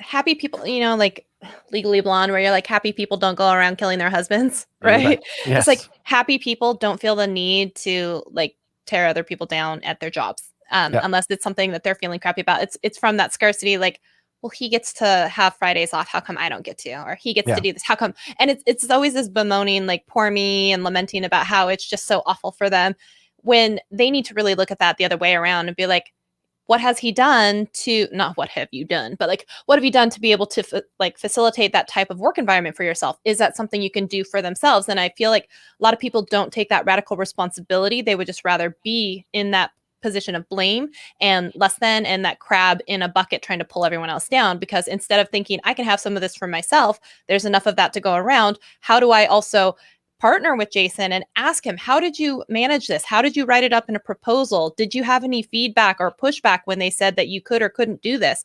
That's the type of thing that would get them to where they want to be, but instead they want to complain about what they don't have. This is why I am a proponent of the creator economy, because the creator economy allows us to have the opportunity to build our own businesses and not rely on the feelings of these people that are working in their normal 9-to-5 job. God damn it, I hate these curved edges. Okay, sorry. Smile. Oh my God. Seriously, every time it's just like, oh, you want to stop doing your application? No. Okay, sorry. Yeah, I know. That's I complained about that a lot of my I hate it. I don't even know why I picked this phone. The S21 is much better, flat screen. Yeah. I don't need another phone. But the thing is, like, I'm not a lot of the people that I worked with, so it was like a mixed environment. There were people who were on faculty. There were people who were professional scientific workers, so like basically I was on the faculty in everything but name, right? So I did, my day worked like a professor's day would work, but my job wasn't classified in that way. I was classified as like a professional scientific employee, like a manager. And so there were a lot of people who worked hourly in the same office. And when they saw me, kind of flitting about here and there, they took umbrage.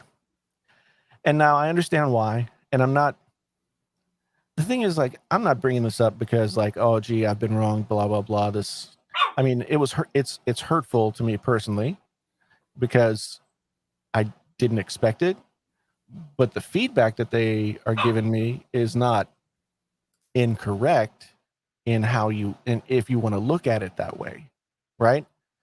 So I can't say that, you know, they screwed me or anything. They could have not. They could have just been like, yeah, Jason worked here. He was here for 9 years. He was great, you know, but they didn't do that.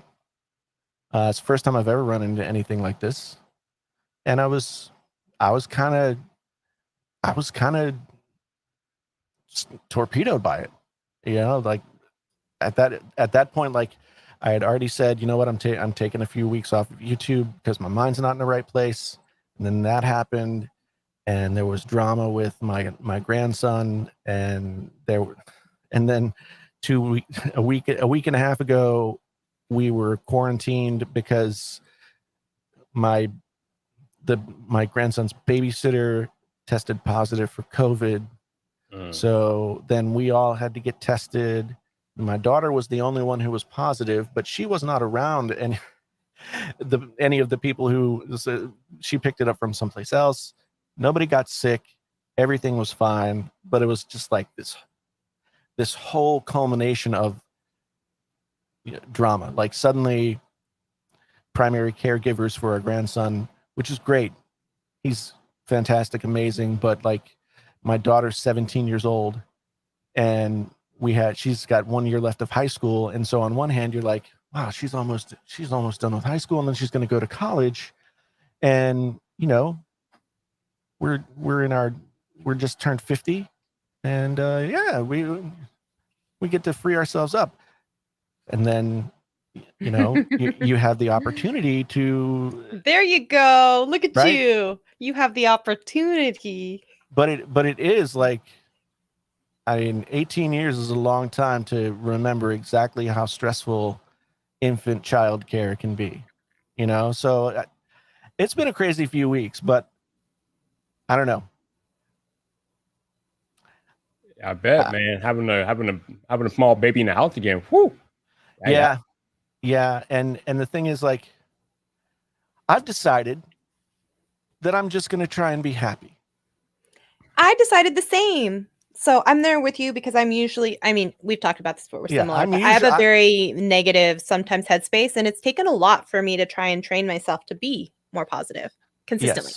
Yes. As you know, I too am usually looking for what's wrong, and haven't really been very happy in my life for most of my life. But I've decided that I'm going to have fun making YouTube videos, and I'm not going to care if anybody watches them. And I'm going to make my music. I'm going to write my books. I'm going to scrape together, you know, money as I can. I mean, when I started thinking about looking for jobs, I realized, like, I can do a lot of stuff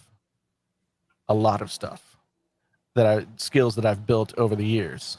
So I could be entrepreneurial about that. I could edit part-time on Fiverr. There's a lot of different ways. I'm getting into low content publishing. As in, like, the quality doesn't have to be like up to a certain standard. You just as in there's no content. Notebooks. Oh, okay. Notebooks. Oh, gotcha. Got it. Yes. So and it's all like you can make these notebooks on Canva, and then you put them up on Kindle Direct Publishing, and people are making like thousands and thousands of dollars. Oh my God. I was just going to okay, so I did a live stream last night, and I was talking about how I have a new TikTok and a new YouTube channel just for experimentation and funsies. And for fun shits and giggles, I was asking people, like, what do you think this channel is about? And people were like, oh yeah, art. And I was like, I can't even tell you how close I've become sometimes to doing like Procreate, like drawing, like filling in like stuff, or because I use Procreate and I create GIFs, however you want to say it. I don't want to fight with anyone. And I was like, sometimes I'll do that and I'll upload them to the Giphy, and I have like 130 million views, 132 million views on them now up there. And I was like, oh, I really should make a video on that. But I was saying how I had thought about doing like this art channel and like I don't care if anyone sees it and just like hanging out. And I'm like, you think people would not want to watch that? But I'm like, there are people on TikTok watching live streams of people just doing crossword puzzles together. Yeah. You know what I mean? And I'm Yeah. just like, why not have some fun and do some of these things and not care? And I'm like, I make plenty of videos now where they don't even reach 100 views. So why can't I just go out there and have some fun with making the types of content that I just want to? See, the thing is, even with your current channel, I mean, if you made a video that said, here's what I did to get 132 million views on my GIF, right? Oh, I still have to make the video. Yes, someone had But, asked for it, so I will still make it. But I mean, if you made that video under that title on your current channel, like, people would eat that up, because it's still like, it's still visual, it's still within the framework of what you do on your channel. I forgot to mention the reason why I was saying that is because sometimes, and before that, I used to use Keynote. And there are people who use Keynote, just like Canva, to create digital planners. And they're selling them up on Etsy. And there's a lady who's made like $15,000 from selling digital PDF versions of like this thing that she created in Keynote. She had a video tutorial on it, and it would like, you do this and it like looks like it's flipping the page. And she's like, yeah, I made it once. It's a digital file. I put it up on Etsy and like, look at me go. And I was just like, are you kidding me? I have like an iPad. I could do this. I could create some stuff and have it up on Etsy, because Lord knows I'm not making any money on YouTube. And I had shown people like a million years ago, I was like, I have, let's say, 300,000 video views on how to make an animated subscribe button, made like a couple $100 in AdSense on that video. I have a video on this. And then I was like, I put that same animated subscribe button that I put for free, that I taught you how to make in that video, up on Etsy. And I've already made $200 on it and having it up there for like a year. And I was like, why are you not just like creating these things and putting them out there into the world? And now that the Teespring integration is now doing digital stuff, I was just like, I should just be creating stuff or assets, like Tuber Tools with Nick Nimmin or StreamYard templates, like Denim. And I'm like, I should just be creating stuff, because why not? And that's the thing. Like, in fact, I can't say who I'm working with, but well, you can't while we're live, but maybe. I am working with some people that we know on a music project to do some music, sort of like Harris Heller's what's it, the stream beats. Yeah. So it's same concept, less cool because it's not Harris Heller. I'm joking. No, but basically the same concept. 2.5 minute long songs for people to use as free background stuff. Awesome. I mean, where the money is being made with stream beats and other stuff like that is on Spotify, on plays. So yeah, I'm writing at least 1 hour, potentially 2 hours worth of 2.5 minute songs. That's amazing. For this collection. That has to feel good to flex that creative muscle too. It really is. And it's stuff that it's like lo-fi beats. It's like, instrumental electronic stuff and ambient stuff. You working with Roberto then? No. Oh, okay. Because I know that he has that other YouTube channel of lo-fi beats. No, not working with Roberto, but somebody that Roberto. All right, we can talk about it afterwards. Yes. All right, never mind. But anyway. Sorry, you just said lo-fi and then immediately popped into my head. So. But I'm basically writing just like some electronic stuff, some guitar ambient stuff, some different things, and each song is like 2.5 minutes long. I love that. They're just like really simple ideas. You don't want anything that's like super involved that has a ton of stuff going on when it's going to be like sort of slotted in underneath somebody's video or underneath somebody's live stream. Let me know when you publish one, because I'll use some in my videos. I will. I'd be happy to do it in like a drawing video or some sort of video. Oh, or on my new TikTok. Ooh, the music TikTok video coming out, baby. The music monster coming back to the scene. I'm telling you, man, it is a lot of fun, because I mean, that's something music is something that I've always been really naturally good at, but I used to put so much pressure on myself about it that I stopped enjoying it. And this is a way for me to do that and just be like, my name doesn't even have to be on it. This is sort of like just me exercising. Like I just sit down at the keyboard and like bring up a synth patch of some kind and make some kind of little drum beat or melody or something like that. And that's my jumping off point to, just build this simple little 2.5 minute thing. And then I'm on to the next one. When you said synthesizer, it made me miss Daft Punk. Yeah. And them breaking up, it was just heartbreaking for me. Like Random Access Memories is one of my all-time favorite albums, and it's just makes me sad. A friend of mine used to work with them Really? back in the early days. Yeah. Yeah. So it's been, there's a lot of, so right after this whole job thing happened, the Amazon opportunity came. Mm. And then I already had this music thing going on, and I was already planning this low content publishing thing. So you would have had no time for this other job. I'm telling you. And so like it just sort of solidified for me the fact that like I have the wherewithal, I have the stuff here right in front of me. You have everything you need to do what I need to do in order to grow and build this business that I have going on. And this business is not just Painfully Honest Tech. This business is all of these other things, and my new Painfully Honest Rock channel. Yeah, I saw that. Which I'm still very excited. I was gonna do a Charlie Watts video as like the first video on the channel, because Charlie Watts.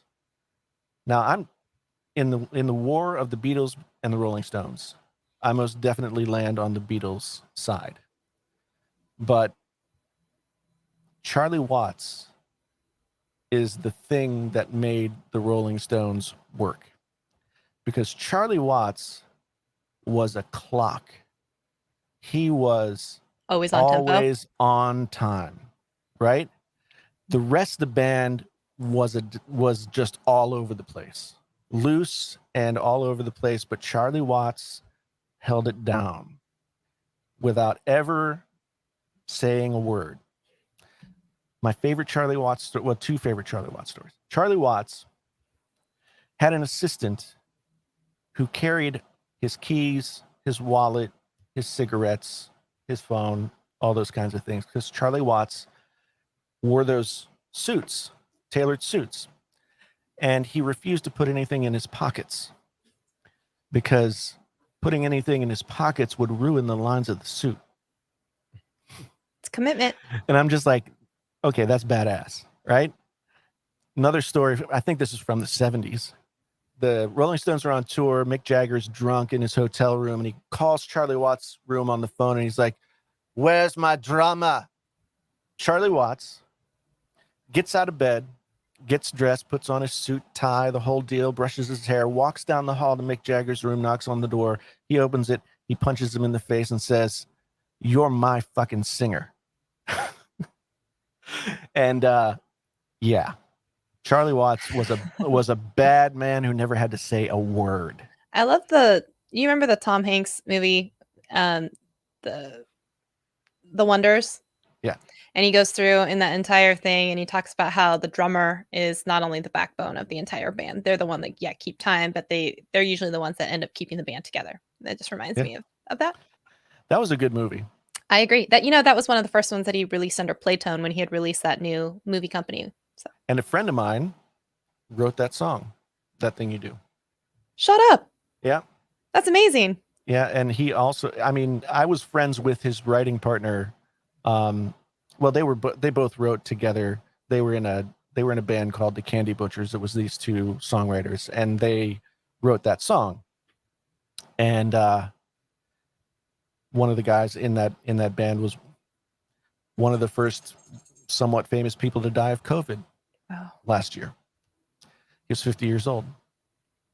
But yeah, I worked with them in this thing called the Losers Lounge. That was a big group project in New York where they had this great band.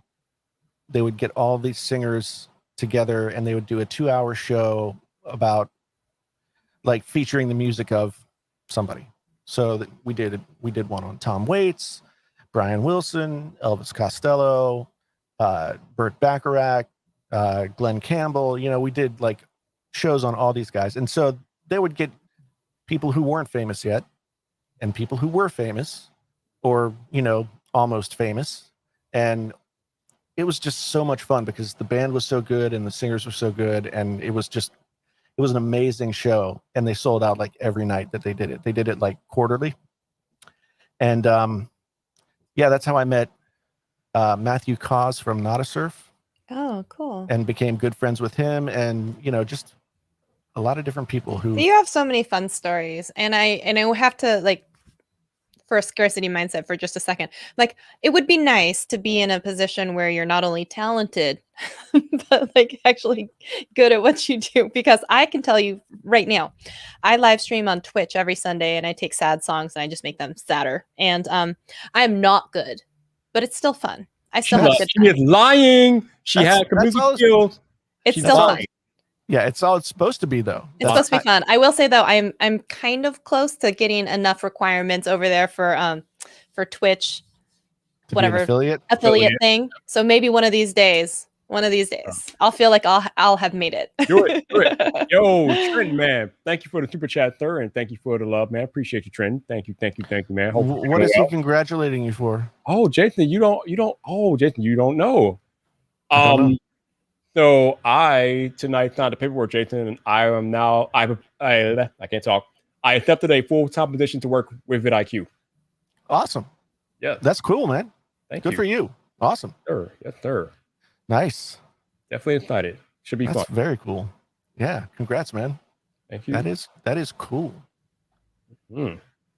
Yeah. So you're going to be doing, are you going to be working with creators? You're going to be, I think I'm gonna be doing a little bit of everything.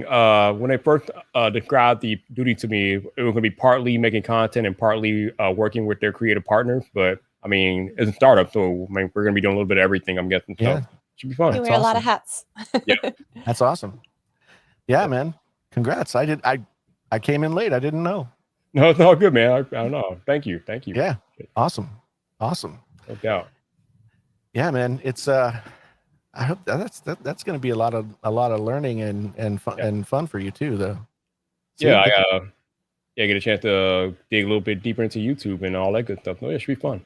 do the stuff that you love to do, have fun, learn. I mean, that's like I was saying before with the music thing. I tried so hard to get where I wanted to got go so with far. it. But in the end, It Didn't doesn't even even matter. matter. Yeah, I'm sorry, I'm such a jerk. I'm just I tried so hard that I like just twisted all the fun out of it, right? And we talked about this before. I don't know. I think that in order to be a successful creator of anything, you have to find a way to hold on to the joy. If you can't hold on to the joy, then you lose it. Then you lose everything. You know, you lose. well, you can't connection. redefine it later. That's a harder time. Yeah, I mean, Or you can, but it's usually it's not always the best. yeah, it's. I mean, at the end of the day, I've had it happen to me several times, and I've been fortunate enough that I've found my way back to being a creative thing. Right.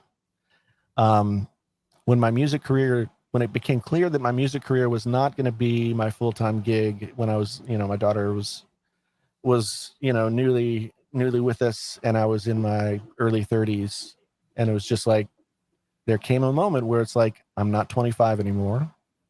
The opportunities that came didn't work out, and it's not going to, no matter what, it's not going to be what I thought it was going to be when I started out this journey. So what do I do now? And I started writing a book, and that took me to like a very prestigious graduate program for writing. And that program brought me here, and here brought me to, YouTube, and YouTube brought me to all you people, all the content that I've made here. It's like, I've been very fortunate to be able to like not get destroyed. And I mean, maybe I am destroyed. I don't know. It's, maybe you get to a place where you can't be hurt anymore. Oh, I don't know if that's true. but like, I'm going to be 50. I've said that several times, and I make my living creating things. It's amazing. If I can't be happy about that, no matter what the slings and arrows of whatever is happening from day to day, if I can't be happy about that and enjoy my life, then what's the point? Right? So bring on the joy. I'm happy. Yeah. I have said repeatedly on these live streams that I'm out here living my best life, and I would encourage all of you all to do so, because that is the best way to live. If something's going to happen, something's going to happen, but that does not mean you can't go out here and live your absolute best life and live it up to the fullest. So do that. Right, do that. Absolutely. Yeah, and I have to say, one thing is that if you find that you are living your best life and all you have are people around you saying like why your best life is not your best life, you need to find some new friends. Yeah, you gotta get rid of them. Get them out of there. Get them out of there. They got to go. Yeah. No, it's absolutely true. I mean, you've got to be around people that believe in you and accept you for warts and all. I mean, that's been a hard thing for me to understand. Like, as a kid, like I was adopted, so I had, this. I've always had this, like, something's wrong with me complex. Otherwise, why? Me too. Yeah. Yeah. And so it's been really hard for me to get into that place where I'm like, I'm good enough. I'm smart enough. I'm worthy. God darn it, people like me. Mm-hmm. And I was watching. We were watching Once Upon a Time in Hollywood before I came in here and got on the stream. And there's one little moment early in the movie where Leonardo DiCaprio's character gets out of the car and is walking into his house, and Brad Pitt's character turns to him and he says, "Don't forget, you're Rick, gosh darn whatever your name is." And I was like, I need somebody to say that to me like every morning. Every morning I wake up and I need somebody to, like, as I'm on the way to the bathroom, to say, "Don't forget."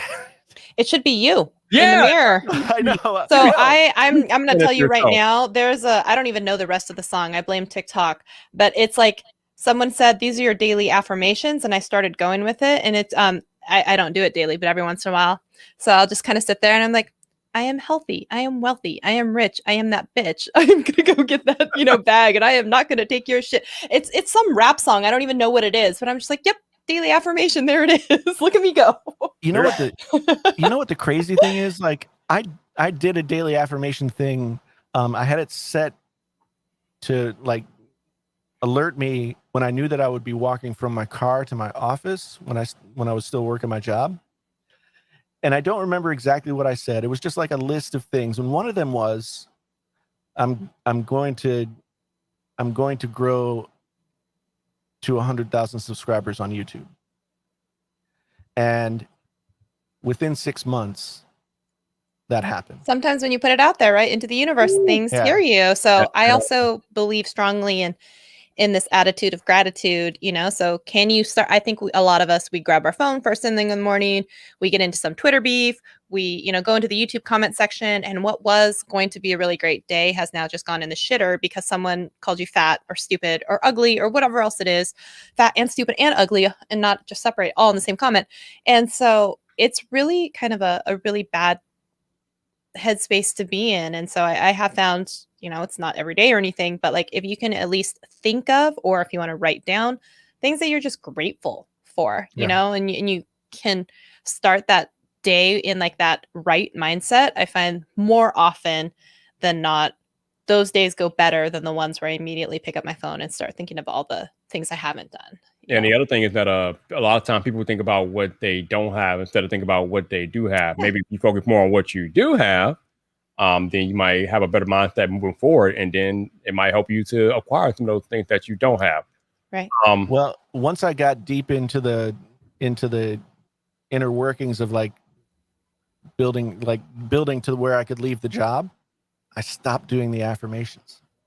And I think I stopped kind of having a goal. Like 200,000 subscribers is not a goal. That's not a goal for me. Like after 100,000, it's not really subscribers. It's like, you know, is it growing? Is it moving? Are people watching? Is it creating a community? Is it doing the thing that it needs to be doing? Does it feel alive and moving forward? I don't know how to verbalize that, but I know what it is, you know? And yeah, I took YouTube Creator Studio or YouTube Studio or whatever they call it now. I took that off of Creator all my Academy. mobile, Creator Studio. Yeah. I took that off of all my mobile devices. Because again, it's never enough. It's they're loving to tell you that your latest video was 5 out of your last 10, or Oh, you know, I and then know, all of a yeah. sudden you go into the shame spiral. I thought it was a really good video, but my audience didn't like it, and all of a sudden my audience doesn't like me, and then it's like, oh, but you know, good luck filming that video today and being in a good headspace about it. Yeah. You know? Yeah. I took that off. I took all the social media off except for Facebook.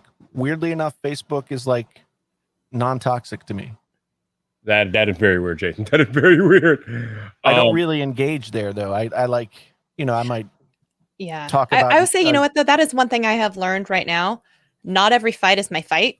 And I've noticed that like on Twitter, because sometimes I'll want to like jab in and then like someone says something back to me and I just really feel usually misunderstood and I want to explain and I end up word vomiting or tweet vomiting all over someone's like feed. And then it's just like, this doesn't help anything. And I also found out that like I still have this grudge against this girl from like 10 years ago. And I was like, here's the thing, is I'm holding on to this anger. She's not somewhere thinking about me hating her. I'm still thinking about that and bringing that negativity into my life. She's moved on with her life, but I'm still wallowing in how much I dislike it, right? Like my anger, it's not affecting her in any single way, shape, or form. And so it's like, you know, the person that it's actually, you know, it's that whole anger is drinking poison, expecting other people to die. It's not. It's like you have to change that amongst yourself. And I have been really working hard in this last year or so to, you know, try and be happier for my friends and not be jealous or try, you know, a lot of that is difficult because I will say that like I was happy for you when you went full time, left your job. I was also bitter about the fact that you know, I didn't make it very long being a full-time YouTuber because then we had a house remodel, but I wasn't grateful about having a house to remodel. I was angry about, you know, my lost dreams or, you know, whatever, because I had to go back to another corporate job and make money. So, but I should have been saying, thank gosh, I have the skills that I can go out and go be hired at another tech company so quickly and make, you know, 6+ figures that I need to be able to support this other thing and sustain our lifestyle or whatever else it is. And it's like, I was so in that negative headspace for a really long time. Like my dreams are gone. I can't do this. And look at me now. I don't even make videos. You know what I mean? So it's like, what am I losing? So I just have to put that out there. It's just like all of that anger that I built up for all of that time, thinking I was a failure. I couldn't make it. I'm like, you only was like out of the workforce for like 2 months, you know, like get over yourself, sweetheart. You're fine. Like you'll get there again someday. I still think of myself daily as a failure. And I know objectively in my mind that like what I've been able to do on YouTube and what I've been able to do in other places are successes, but it's still kind of like, but you don't think of them that way. Yeah. And I remember like being like grateful about like I've spoken at, you know, a conference, or I had a whatever brand deal, or I had all of these things. And like once you have this list and you look at it and be like, maybe I'm not a failure. I had these things, you know, or like I can get more of these things. And it's hard because when you're just sitting in the moment wallowing in your self-despair about how much you suck, it's hard to look back and be like, you've accomplished a lot, you know, and you'll accomplish more. You got to be able to self-actualize positively and negatively. I mean, you got to take it all. You just can't focus on one side. You got to focus on all of it. But on that note, we've been here for about 3.5 hours. I'm going to land the plane. Thank you to Shelly. Thank you to Jason for both joining me tonight. Appreciate you guys. Thanks for having me, man. I know you guys want me to talk more about this tomorrow, but I promise you I will dedicate tomorrow's stream entirely to talking about this thing, the first 24 hours with it. So no worries. I will definitely get deep into this tomorrow night when I come back to be on live, and we'll talk about the Z Flip 3. So But I've never even touched a flip. What's it like? you know, Jason, it's pretty cool. It's kind of hard to put my finger on it, but I love doing the salty Carter flip thing. I'm trying to master that, You man. know what? I'm gonna say I had the first version just as a beta something, whatever. But it wasn't great. I'm really thinking that this next one is gonna be a lot better. So if you were gonna get one, this would be the one. Yeah, they've made a lot of improvements. I mean, I've never had one either before this one, but just from using this one for the past few hours, I'm enjoying it. I like it a lot. So You need to figure out how to make that Star Trek communicator open up sound when you do that. I actually have that sound Captain's as my log. text alert. Oh, really? Yeah, so You know what's funny is way back in the day, back when it was like polyphonic ringtones, I had the Intel one for dun dun dun dun. Like I had that one as for my text messages. oh my I'm gosh. old. I'm sorry. you are not old. Stop it. Sorry. Are you even 40? Yes. Really? That reaction right there is the Kevin Hart reaction of with Don Cheadle. I did not appreciate. Did you guys see that like awkward interaction?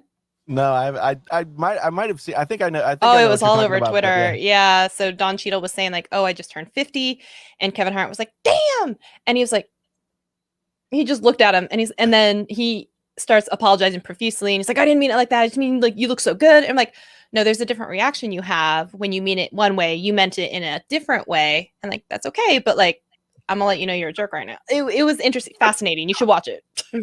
Yeah.